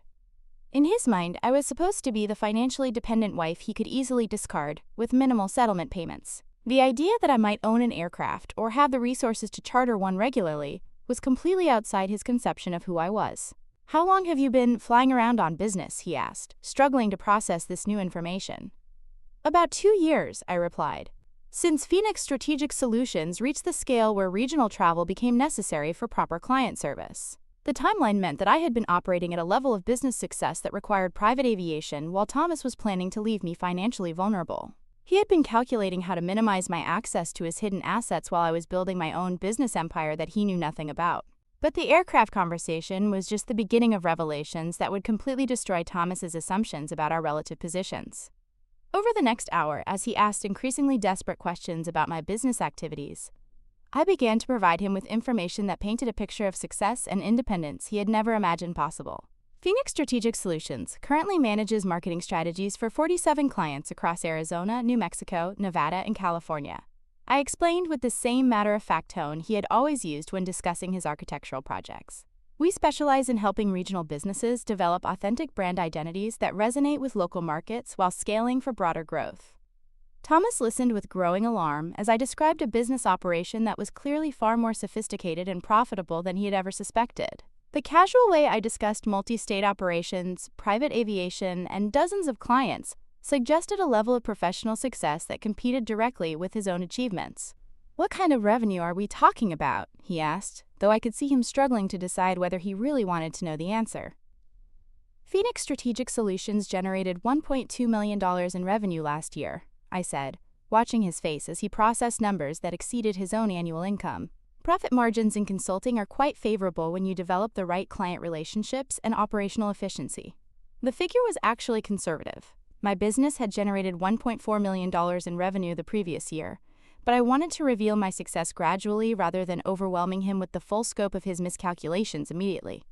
Thomas sat in stunned silence for several minutes, apparently trying to reconcile this information with his mental image of me as someone who would be grateful for whatever divorce settlement he chose to offer. "Victoria," he said finally, his voice carrying a vulnerability I hadn't heard since our early marriage. "I had no idea your consulting work was this significant." "You never asked," I replied simply. "In 22 years of marriage, you never once inquired about the details of my work or expressed interest in my professional goals. You assumed that because you didn't value what I was doing, it must not be valuable."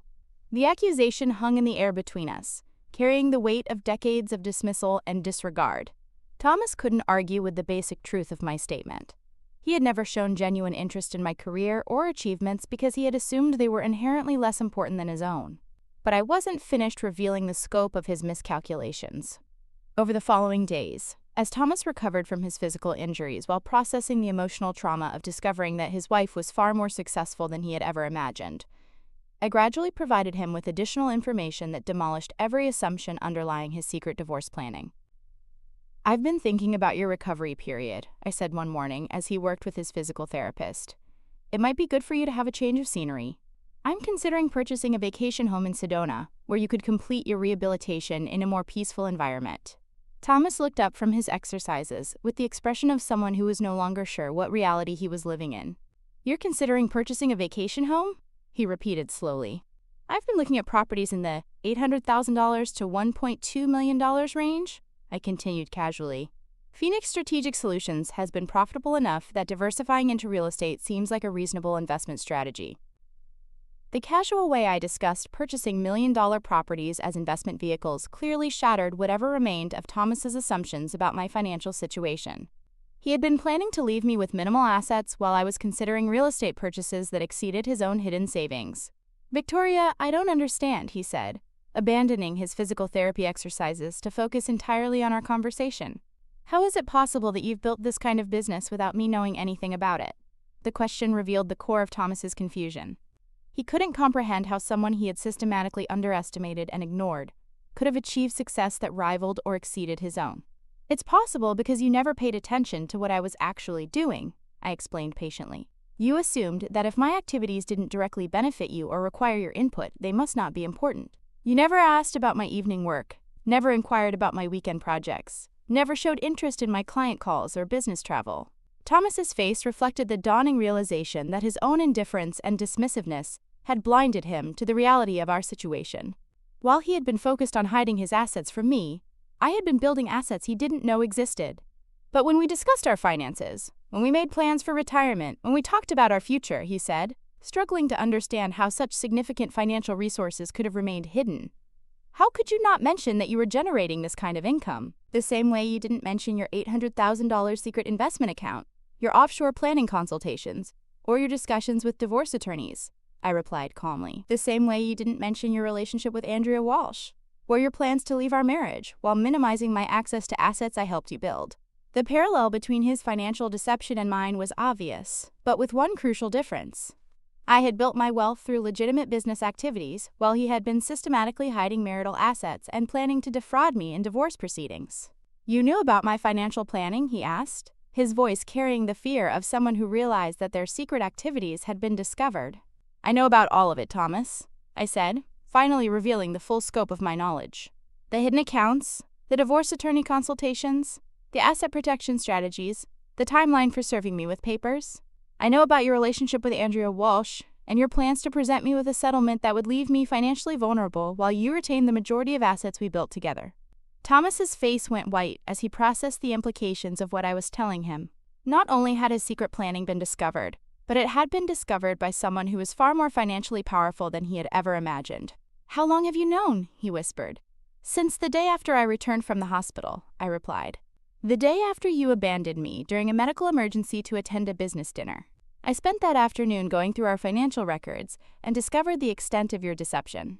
I could see Thomas calculating timelines and realizing that I had known about his betrayal throughout his entire reconciliation campaign, throughout his accident and recovery, throughout all of his attempts to restore normal marriage dynamics. So when you arranged for my medical care, when you supported me through the accident recovery, you knew that I had been planning to divorce you? He asked, apparently struggling to understand why I had helped him despite knowing about his secret plans. Yes, I said simply. Unlike you, I don't abandon someone during a medical crisis, even when that person has betrayed me. Unlike you, I understand that marriage vows include supporting each other through sickness and health, regardless of other circumstances. The contrast between my behavior during his crisis and his behavior during mine was stark and undeniable. I had demonstrated the kind of partnership he had never provided, even while knowing that he had been planning to leave me financially destitute. But the conversation that truly transformed our relationship dynamic came when Thomas finally asked the question I had been waiting for him to voice. What do you want from me now? He said, his voice carrying the defeated tone of someone who realized they had completely miscalculated their negotiating position. I want you to understand that the woman you plan to divorce no longer exists, I replied. The financially dependent, emotionally vulnerable person you thought you were married to was actually someone who was building her own empire while you were building your house of cards. I stood up and walked to our home office, returning with a folder of documents I had been preparing for this moment. Thomas, I'm filing for divorce, I said, setting the papers on the table between us. But unlike your secret planning, this will be handled transparently and fairly. His hands trembled slightly as he picked up the documents and began reading the terms I was proposing. What he found was a settlement that was far more generous than what he had been planning to offer me, despite his systematic deception and attempted fraud. You're offering me half of our joint assets? He asked, looking confused by generosity he hadn't expected and didn't deserve. I'm offering you exactly what you would be entitled to if you had been an honest partner, I explained. Your hidden assets will remain yours, just as my business assets will remain mine. The difference is that my assets were built legitimately while yours were built through deception. The settlement I was proposing would leave Thomas financially comfortable but not wealthy, while my own resources would ensure that I could build whatever kind of life I chose without depending on anyone else's support or approval. Why? He asked. Why are you being fair when I was planning to cheat you? Because I'm not you, Thomas, I said simply. Because I understand the difference between justice and revenge, between protecting myself and destroying someone else. Over the following weeks, as we worked through the practical details of ending our marriage, Thomas gradually came to understand the full scope of what he had lost through his own deception and betrayal. He had given up a partner who was more successful than he had ever realized, more generous than he had ever deserved, and more capable than he had ever imagined. His attempt to trade me for a younger woman and a secret apartment had cost him the opportunity to be married to someone who could have been a true asset to his life and career. The divorce proceedings were finalized without drama or extended legal battles. Thomas moved into the apartment Andrea Walsh had found for him, though their relationship quickly deteriorated once he could no longer offer the financial resources she had been expecting. Meanwhile, I continued building Phoenix Strategic Solutions into a regional powerhouse that eventually expanded to serve clients across the entire Western United States. The business success that Thomas had dismissed as insignificant became the foundation for a lifestyle that far exceeded anything our marriage had ever provided. 6 months after our divorce was finalized, I received a call from Thomas asking if we could meet for coffee. He looked older and less confident than I remembered.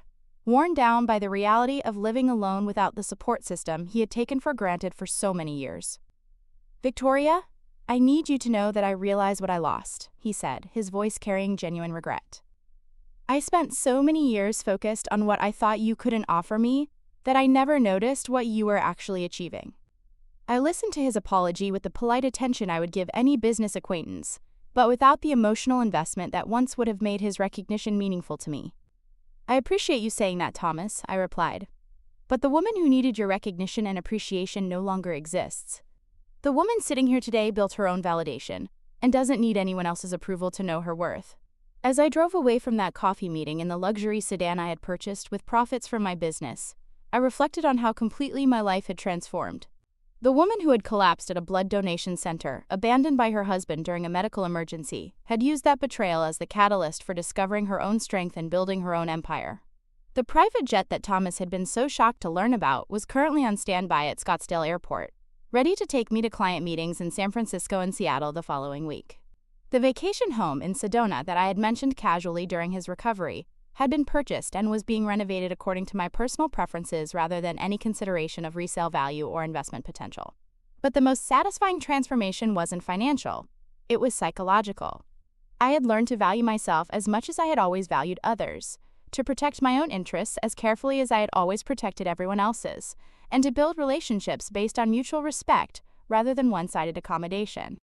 The woman who emerged from that devastating betrayal was stronger, wealthier, and more independent than the woman who had entered the marriage. She was someone who would never again mistake financial dependence for love, never again accept emotional scraps disguised as partnership, and never again allow anyone to underestimate her capability or diminish her worth. Thomas had thought he was divorcing a helpless woman who would be grateful for whatever he chose to give her.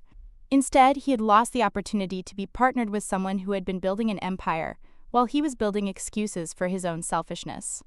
The private medical jet that had shocked him so completely was just the visible symbol of a transformation that went far deeper than financial success.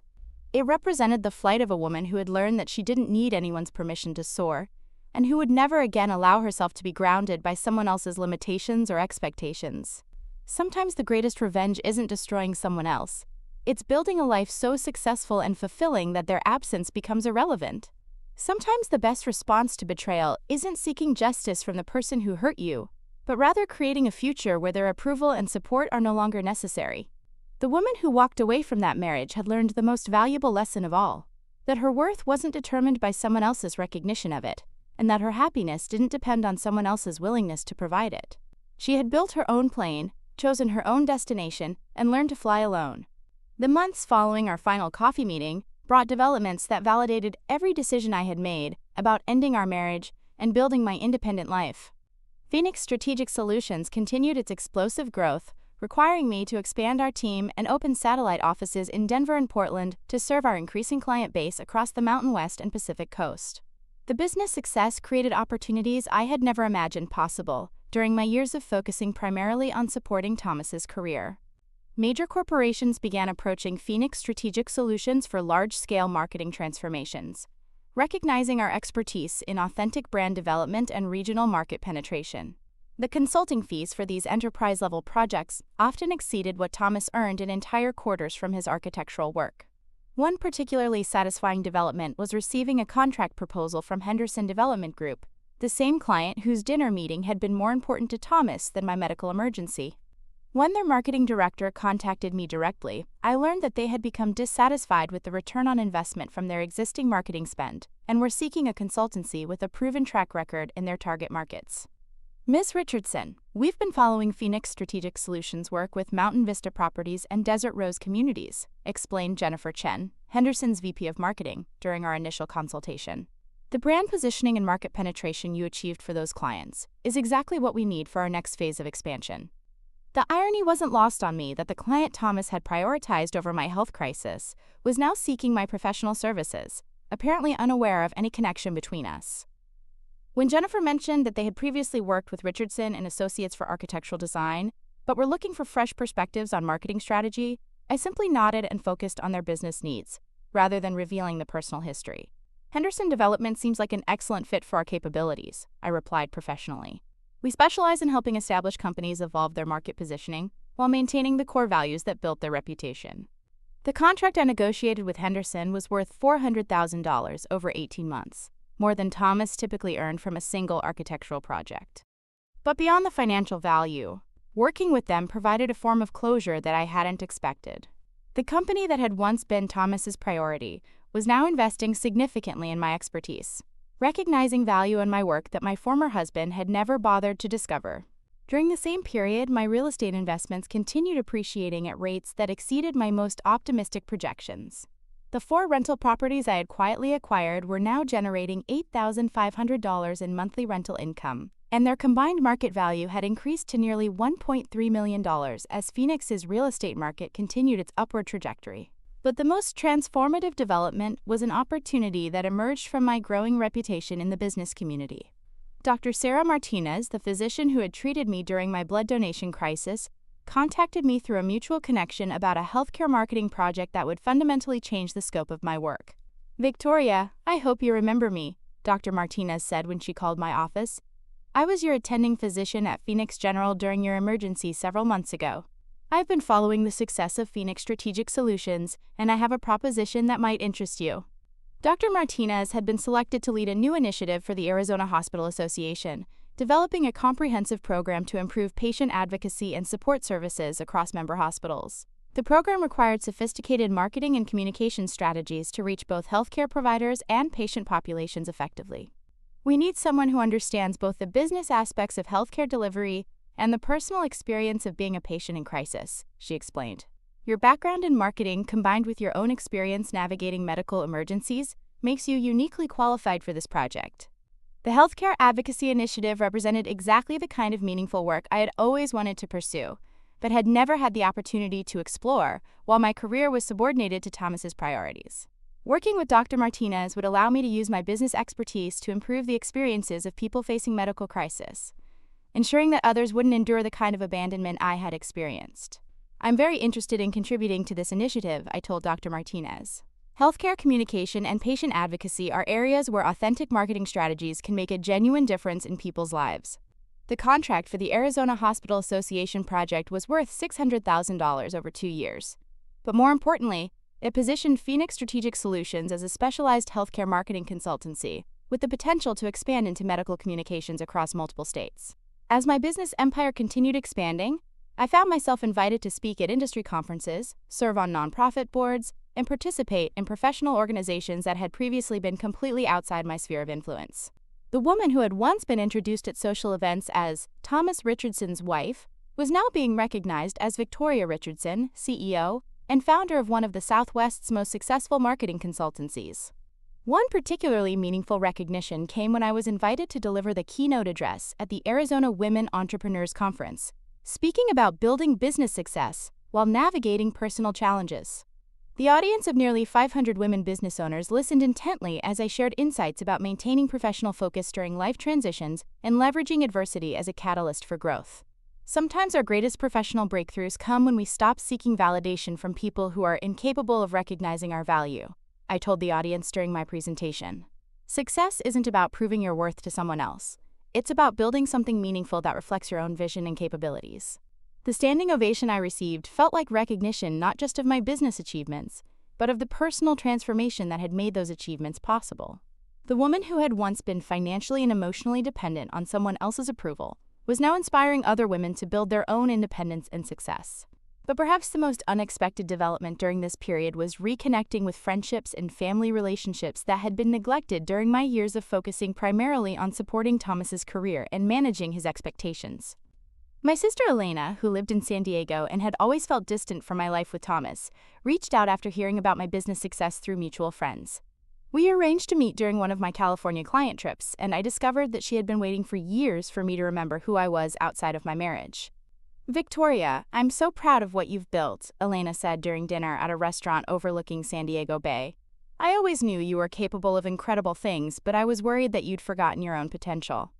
Our conversation revealed that Elena had been concerned about my relationship with Thomas for years, but had felt unable to express her observations without seeming to interfere in my marriage. She had noticed how my personality seemed to diminish around him, how my conversations became focused entirely on his activities and achievements, and how my own dreams and ambitions gradually disappeared from our discussions. I kept hoping you would remember that you were interesting and accomplished before you met Thomas, she explained. But he seemed to need you to be smaller so that he could feel bigger, and you seemed willing to accommodate that dynamic. Elena's perspective helped me understand that my transformation wasn't just about discovering hidden strength. It was about reclaiming aspects of myself that had been gradually erased during my marriage. The confident, ambitious woman who was now building a business empire had always existed. She had simply been suppressed by years of prioritizing someone else's needs and accepting someone else's definition of her value. Reconnecting with Elena also led to rebuilding relationships with other family members and friends who had felt excluded from my life during the years when Thomas's social circle and professional network had dominated our calendar. These relationships, based on genuine affection and shared interests rather than social obligation or business networking, provided a foundation of emotional support that enriched my life far beyond any professional success. The cumulative effect of these developments, business expansion, financial growth, professional recognition, and personal relationships, created a lifestyle that exceeded anything I had imagined possible during my years of marriage. The private jet that had shocked Thomas so completely was now a routine business tool that allowed me to serve clients across multiple time zones efficiently, while maintaining work-life balance that prioritized my own well-being. The vacation home in Sedona had been completed according to my personal vision, featuring art and furnishings that reflected my cultural heritage and individual preferences, rather than generic luxury designed to impress visitors. The space served as both a personal retreat and a location for hosting client strategy sessions in an environment that inspired creativity and authentic thinking. But the most significant change wasn't financial or professional, it was psychological. I had learned to make decisions based on my own values and priorities, rather than someone else's expectations or approval.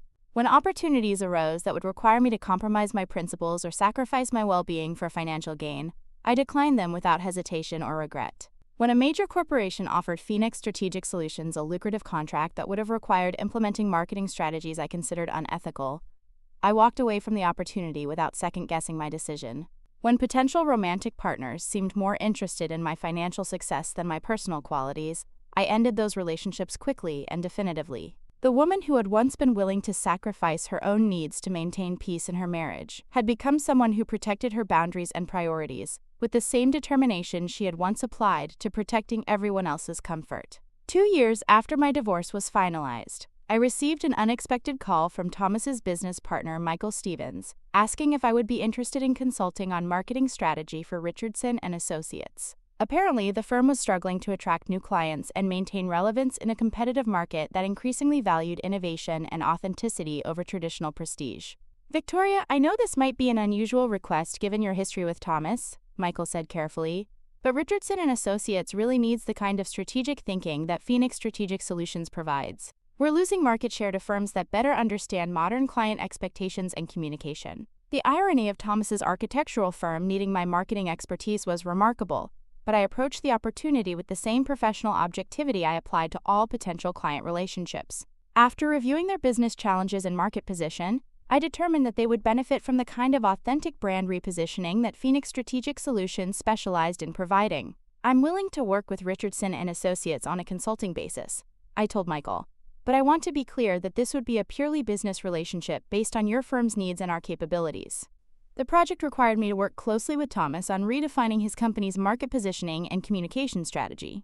Our interactions were professional and productive, but they also provided a stark illustration of how completely our dynamic had changed. Thomas, who had once dismissed my professional opinions as uninformed and irrelevant, now deferred to my expertise and implemented my recommendations without question. The man who had never shown interest in my business insights was now paying premium consulting fees for access to strategic thinking he could have benefited from throughout our marriage. "Victoria, I want you to know that working with you on this project has shown me capabilities I never recognized when we were married," Thomas said during one of our strategy sessions. "I realize now that I was incredibly short-sighted about your professional potential." His acknowledgement felt like validation, but it was validation I no longer needed. The woman who had once craved his recognition and approval was now confident enough in her own worth that his opinion carried no more weight than any other client's feedback. "Thank you for saying that, Thomas," I replied professionally. "I'm glad Phoenix Strategic Solutions has been able to help Richardson and Associates address your marketing challenges." The successful completion of the consulting project with Thomas's firm became another example of my ability to maintain professional excellence, even in emotionally complex situations. The marketing strategy I developed helped Richardson and Associates increase their client acquisition by 40% over 6 months, providing Thomas with the business growth he needed while demonstrating my capacity for objective, results-driven work. As I reflected on the journey from the blood donation center crisis to building a multi-million-dollar business empire, I understood that my transformation had been about far more than financial success or professional recognition. It had been about discovering my own identity separate from anyone else's expectations, building relationships based on mutual respect rather than one-sided accommodation, and creating a life that reflected my values rather than someone else's priorities. The woman who had collapsed at that blood donation center, abandoned by her husband during a medical emergency, had used that betrayal as the foundation for building something far more valuable than any marriage could have provided: complete independence, unshakable self-worth, and the freedom to choose exactly how she wanted to live. The private jet was real, the business empire was thriving, and the woman who had built it all was finally, completely, authentically herself. 3 years after the divorce, an unexpected phone call would test everything I had learned about forgiveness, boundaries, and the power of choice. It came on a Thursday morning as I was reviewing proposals for Phoenix Strategic Solutions' potential expansion into international markets, when my assistant informed me that Andrea Walsh was requesting an urgent meeting. "Ms. Richardson, I know this is highly unusual," Andrea said when I agreed to take her call, "but I need to speak with you about Thomas. Something terrible has happened, and I think you should know." The desperation in her voice was unmistakable, carrying the kind of panic that comes when someone's carefully constructed world suddenly collapses. Despite everything that had transpired between us, I found myself curious about what could have driven Thomas's former mistress to contact the wife he had abandoned. "What kind of terrible thing, Andrea?" I asked, maintaining professional distance while allowing enough warmth to encourage her to continue. "Thomas has been arrested," she said, her voice breaking slightly. "The FBI raided his office yesterday morning. They're saying he's been involved in money laundering and tax evasion schemes connected to some of his international clients. The charges are federal, and his attorney says he could face 20 years in prison." The news was shocking, though not entirely surprising given what I now knew about Thomas's capacity for financial deception. The man who had hidden assets from his wife and planned elaborate schemes to avoid paying fair divorce settlements had apparently extended his fraudulent activities into his professional life as well. "I'm sorry to hear that, Andrea," I said carefully, "but I'm not sure why you're calling me. Thomas and I have been divorced for 3 years, and I have no involvement in his business affairs." "Because he's broke," she said bluntly. "Everything has been frozen by the government. His bank accounts, his investment portfolio, the architectural firm, even his condo. His attorney is demanding a huge retainer that he can't pay, and he's asking me to mortgage my house to help with his legal fees." The irony was breathtaking. Thomas, who had spent years accumulating secret wealth and planning to leave me financially vulnerable, was now facing complete financial ruin while I had built an empire worth millions. The man who had abandoned his wife during a medical emergency was now depending on his former mistress for survival. "What does this have to do with me?" I asked, though I suspected I knew where this conversation was heading. "He wants to know if you would consider helping him," Andrea said quietly. "He says you're the only person he knows with the kind of resources that could make a difference in his legal defense. He's asking if you would loan him money for attorney fees." The audacity of the request was staggering. Thomas, who had systematically stolen from our marriage and planned to cheat me in divorce proceedings, was now asking me to fund his defense against federal criminal charges. The man who had deemed my medical emergency insufficiently urgent to interrupt a business dinner was now seeking my financial assistance during his legal crisis. "Andrea, I want to make sure I understand this correctly," I said slowly. "Thomas is asking me to loan him money to pay for attorneys to defend him against charges of financial crimes that he apparently committed while we were married?" "He says he knows it's a lot to ask," she replied, apparently unable to hear the absurdity in her own words. "But he also says you've always been generous and forgiving, and that you might understand that everyone makes mistakes." The characterization of federal money laundering charges as mistakes revealed that neither Thomas nor Andrea had any real comprehension of the severity of his situation or the appropriateness of their request. "How much money is Thomas asking me to loan him?" I inquired, curious about the scope of his financial desperation. "His attorney wants a $500,000 retainer," Andrea said. "Thomas thinks that with your business success, that might be manageable for you as a short-term loan." $500,000. Thomas was asking me to risk $500,000 to defend him against charges that could result in his imprisonment for crimes he had committed while betraying me financially and emotionally. "Andrea, I appreciate you calling to inform me about Thomas's situation, I said with the calm professionalism I used for declining inappropriate business requests. But I won't be providing financial assistance for his legal defense. I wish him well in resolving his legal challenges, but his problems are not my responsibility. Please, Victoria, Andrea pleaded. He's terrified about going to prison. He says you're the only person who ever really loved him, and that if you could find it in your heart to help him this one time, he would spend the rest of his life making it up to you. The manipulation was as transparent as it was insulting. Thomas was attempting to use my past love for him as leverage to extract money for his criminal defense, while offering future gratitude as compensation for present financial assistance. Andrea, Thomas made his choices when he decided to commit financial crimes, and when he decided to betray our marriage, I replied firmly. The consequences of those choices belong to him, not to me. I built my financial success through legitimate business activities, and I won't risk it to help someone who chose illegal shortcuts. After ending the call with Andrea, I found myself reflecting on how completely my perspective had changed since the early days of our divorce. 3 years earlier, I might have felt guilty about refusing to help Thomas, might have questioned whether my own success created obligations to support him during his crisis. But the woman I had become understood that Thomas's current predicament was the natural result of character flaws that had been evident throughout our marriage. His willingness to deceive, manipulate, and exploit others for personal gain had simply escalated from domestic betrayal to federal crimes. More importantly, I understood that helping Thomas would not be an act of generosity. It would be enabling behavior that had already caused tremendous harm to multiple people. The money I had built through ethical business practices shouldn't be used to help someone escape accountability for deliberately choosing unethical paths. The conversation with Andrea also reminded me of how much my life had changed beyond just financial success. The crisis that had once defined my identity, being abandoned during a medical emergency, now seemed like a minor footnote in a much larger story of transformation and achievement. Phoenix Strategic Solutions had evolved into a consultancy that employed 43 people across 5 offices, providing meaningful work for talented professionals while serving clients who valued authentic communication and ethical marketing practices. The business had become a force for positive change in its industry, demonstrating that commercial success could be achieved without compromising integrity or exploiting vulnerabilities. My personal life had also flourished in ways I never could have imagined during my marriage. 6 months earlier, I had begun dating Dr. Marcus Williams, a cardiologist at Phoenix General, who had been recommended to me as a follow-up specialist after my blood donation crisis. Our relationship was built on mutual respect, shared interests, and genuine appreciation for each other's accomplishments and character.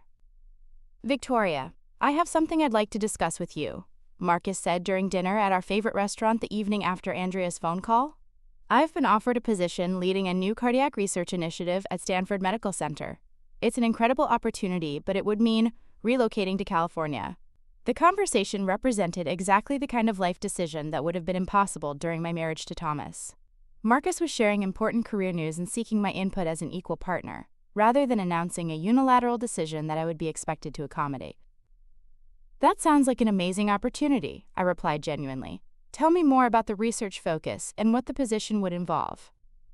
Marcus explained that Stanford was launching a comprehensive study of stress-related cardiac events, with particular focus on how relationship dynamics and emotional support affected recovery outcomes. The research had direct connections to issues I had experienced personally and had been addressing through my healthcare marketing work. The fascinating thing is that they're looking for someone to consult on the communication and public outreach aspects of the research, Marcus continued. When I mentioned your background in healthcare marketing and your personal experience with cardiac events, they were very interested in potentially working with Phoenix Strategic Solutions. The possibility of relocating to California while expanding my business into medical research communication represented exactly the kind of opportunity that successful, independent people could pursue when they weren't constrained by someone else's limitations or expectations. I'd be very interested in exploring that consulting opportunity, I said, already imagining how Phoenix Strategic Solutions could contribute to important medical research while establishing a presence in one of the country's most dynamic business markets. Our conversation continued for hours, covering everything from the practical logistics of potential relocation to our shared vision for how our careers could complement and support each other without either person sacrificing their individual goals. It was the kind of partnership discussion I had never been able to have with Thomas, based on mutual respect and collaborative planning, rather than one person's dominance over the other. The contrast between Marcus's approach to major life decisions and Thomas's historical pattern was striking. Marcus wanted my input because he valued my perspective and cared about my happiness. Thomas had made decisions unilaterally because he assumed his priorities were inherently more important than mine. As our relationship deepened, Marcus often commented on my independence and success in ways that revealed genuine admiration, rather than the threatened competitiveness that Thomas had always displayed when confronted with my achievements. Victoria, I've never been involved with someone who has built something as impressive as Phoenix Strategic Solutions, Marcus told me during one of our weekend trips to Sedona. It's inspiring to watch you make business decisions and lead your team. I feel like I'm learning from you about leadership and vision. His appreciation for my success felt completely different from Thomas's grudging acknowledgement of my business activities. Marcus saw my achievements as attractive qualities that enhanced our relationship, while Thomas had always viewed my accomplishments as potential threats to his position as the primary breadwinner and decision-maker. The healthcare research opportunity at Stanford also created possibilities for combining my business expertise with Marcus's medical knowledge in ways that could benefit both of our careers while advancing important scientific understanding. The collaborative potential represented exactly the kind of partnership I had always wanted but had never been able to achieve within the constraints of my marriage. But perhaps the most meaningful development during this period was an unexpected letter I received from a woman named Rebecca Torres, who had attended my keynote presentation at the Arizona Women Entrepreneurs Conference the previous year. "Dear Ms. Richardson," her letter began, "I wanted to tell you how your presentation changed my life and gave me the courage to leave an abusive marriage and start my own business." Rebecca's story was heartbreakingly familiar, a talented woman who had gradually given up her own dreams and ambitions to support a husband who undermined her confidence while exploiting her generosity. Her letter described years of financial manipulation, emotional abuse, and systematic isolation from friends and family who might have encouraged her to recognize her own worth. "When you talked about building business success while navigating personal challenges, I realized that I didn't have to choose between protecting myself and pursuing my goals," she wrote. "Your example showed me that leaving a destructive relationship could be the beginning of something better, rather than the end of everything I had worked for." Rebecca had used her divorce settlement to start a catering business specializing in authentic Mexican cuisine, building on culinary skills she had developed during years of managing elaborate dinner parties for her ex-husband's business associates. The business was thriving, and she was planning to expand into food truck operations and corporate catering contracts. "I know you probably receive many letters from women whose lives you've influenced," her letter continued. "But I wanted you to know that your courage to rebuild your life after betrayal gave me the strength to rebuild mine. Thank you for showing me that being abandoned by someone who didn't value me could become an opportunity to discover my own value." Reading Rebecca's letter reminded me that my transformation had created ripple effects beyond my own life and business success. The woman who had once been defined by her willingness to sacrifice for an ungrateful spouse had become someone whose example inspired other women to protect their own dignity and pursue their own dreams. The letter also included an invitation for me to visit Rebecca's catering operation when I was next in Tucson, where she had established her business. The opportunity to mentor another entrepreneur who had traveled a similar path felt like a meaningful way to use my success to benefit others who were building their own independence. 6 months later, as I prepared to relocate to California to pursue the Stanford research collaboration while expanding Phoenix Strategic Solutions into new markets, I received one final communication from Thomas's world that would provide perfect closure to the chapter of my life he had dominated. But the most transformative development was an opportunity that emerged from my growing reputation in the business community. Dr. Sarah Martinez, the physician who had treated me during my blood donation crisis, contacted me through a mutual connection about a healthcare marketing project that would fundamentally change the scope of my work. "Victoria, I hope you remember me," Dr. Martinez said when she called my office. "I was your attending physician at Phoenix General during your emergency several months ago. I've been following the success of Phoenix Strategic Solutions, and I have a proposition that might interest you." Dr. Martinez had been selected to lead a new initiative for the Arizona Hospital Association, developing a comprehensive program to improve patient advocacy and support services across member hospitals. The program required sophisticated marketing and communication strategies to reach both healthcare providers and patient populations effectively. "We need someone who understands both the business aspects of healthcare delivery and the personal experience of being a patient in crisis," she explained. "Your background in marketing, combined with your own experience navigating medical emergencies, makes you uniquely qualified for this project."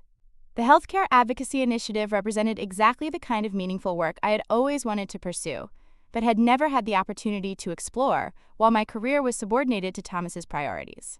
Working with Dr. Martinez would allow me to use my business expertise to improve the experiences of people facing medical crisis, ensuring that others wouldn't endure the kind of abandonment I had experienced.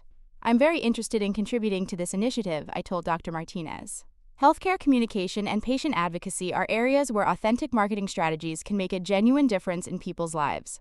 The contract for the Arizona Hospital Association project was worth $600,000 over 2 years. But more importantly, it positioned Phoenix Strategic Solutions as a specialized healthcare marketing consultancy, with the potential to expand into medical communications across multiple states.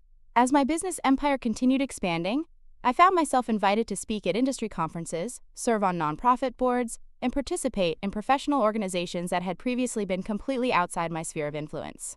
The woman who had once been introduced at social events as Thomas Richardson's wife was now being recognized as Victoria Richardson, CEO, and founder of one of the Southwest's most successful marketing consultancies. One particularly meaningful recognition came when I was invited to deliver the keynote address at the Arizona Women Entrepreneurs Conference, speaking about building business success while navigating personal challenges. The audience of nearly 500 women business owners listened intently as I shared insights about maintaining professional focus during life transitions and leveraging adversity as a catalyst for growth. Sometimes our greatest professional breakthroughs come when we stop seeking validation from people who are incapable of recognizing our value, I told the audience during my presentation. Success isn't about proving your worth to someone else. It's about building something meaningful that reflects your own vision and capabilities. The standing ovation I received felt like recognition not just of my business achievements, but of the personal transformation that had made those achievements possible. The woman who had once been financially and emotionally dependent on someone else's approval was now inspiring other women to build their own independence and success. But perhaps the most unexpected development during this period was reconnecting with friendships and family relationships that had been neglected during my years of focusing primarily on supporting Thomas's career and managing his expectations. My sister Elena, who lived in San Diego and had always felt distant from my life with Thomas, reached out after hearing about my business success through mutual friends. We arranged to meet during one of my California client trips, and I discovered that she had been waiting for years for me to remember who I was outside of my marriage. "Victoria, I'm so proud of what you've built," Elena said during dinner at a restaurant overlooking San Diego Bay. "I always knew you were capable of incredible things, but I was worried that you'd forgotten your own potential." Andrea Walsh contacted me again, this time to inform me that Thomas had accepted a plea agreement that would result in 4 years in federal prison in exchange for cooperation with the government's investigation of his co-conspirators. His architectural firm had been dissolved, his assets remained frozen pending restitution payments to victims of his financial crimes, and Andrea had ended their relationship after mortgaging her house to pay for legal fees that ultimately proved insufficient. "Victoria, I know you probably don't want to hear from me again," Andrea said during our brief phone conversation, "but I thought you should know that Thomas asked me to tell you something before he reports to prison next month." "What did he want you to tell me?" I asked, though I suspected it would be another attempt at manipulation designed to extract sympathy or assistance. "He said to tell you that losing you was the biggest mistake of his life, and that he finally understands you were the best thing that ever happened to him," Andrea replied. "He also said that if he had appreciated what you were building while you were married, he probably wouldn't have made the choices that led to where he is now." Thomas's belated recognition of my value felt like information from a distant planet, relevant to someone I used to be, but completely irrelevant to the woman I had become. The person who had once craved his appreciation and validation was long gone, replaced by someone who measured her worth through her own achievements and relationships built on mutual respect. "Thank you for passing along his message, Andrea," I said politely. "I hope Thomas uses his time in prison to develop the self-awareness and integrity that might help him make better choices in the future." As I ended that call and returned to packing for my move to California, I reflected on the complete transformation of my life, from the moment of crisis at the blood donation center to the exciting possibilities that lay ahead. The woman who had been abandoned during a medical emergency had built an empire, inspired others, found love based on equality and respect, and created opportunities that would have been unimaginable during her years of accommodating someone else's limitations. The private jet was still real, the business was expanding internationally, and the woman who had built it all was about to embark on new adventures with someone who celebrated her success rather than feeling threatened by it. Sometimes the best revenge isn't getting even. It's getting everything you ever wanted, while the person who underestimated you discovers that they gave up something irreplaceable. Looking for more? We've got two amazing stories ready for you right on screen. If this one touched you, these are absolutely worth your time. Click to watch them now. And hey, subscribe and hit that bell to never miss our latest uploads.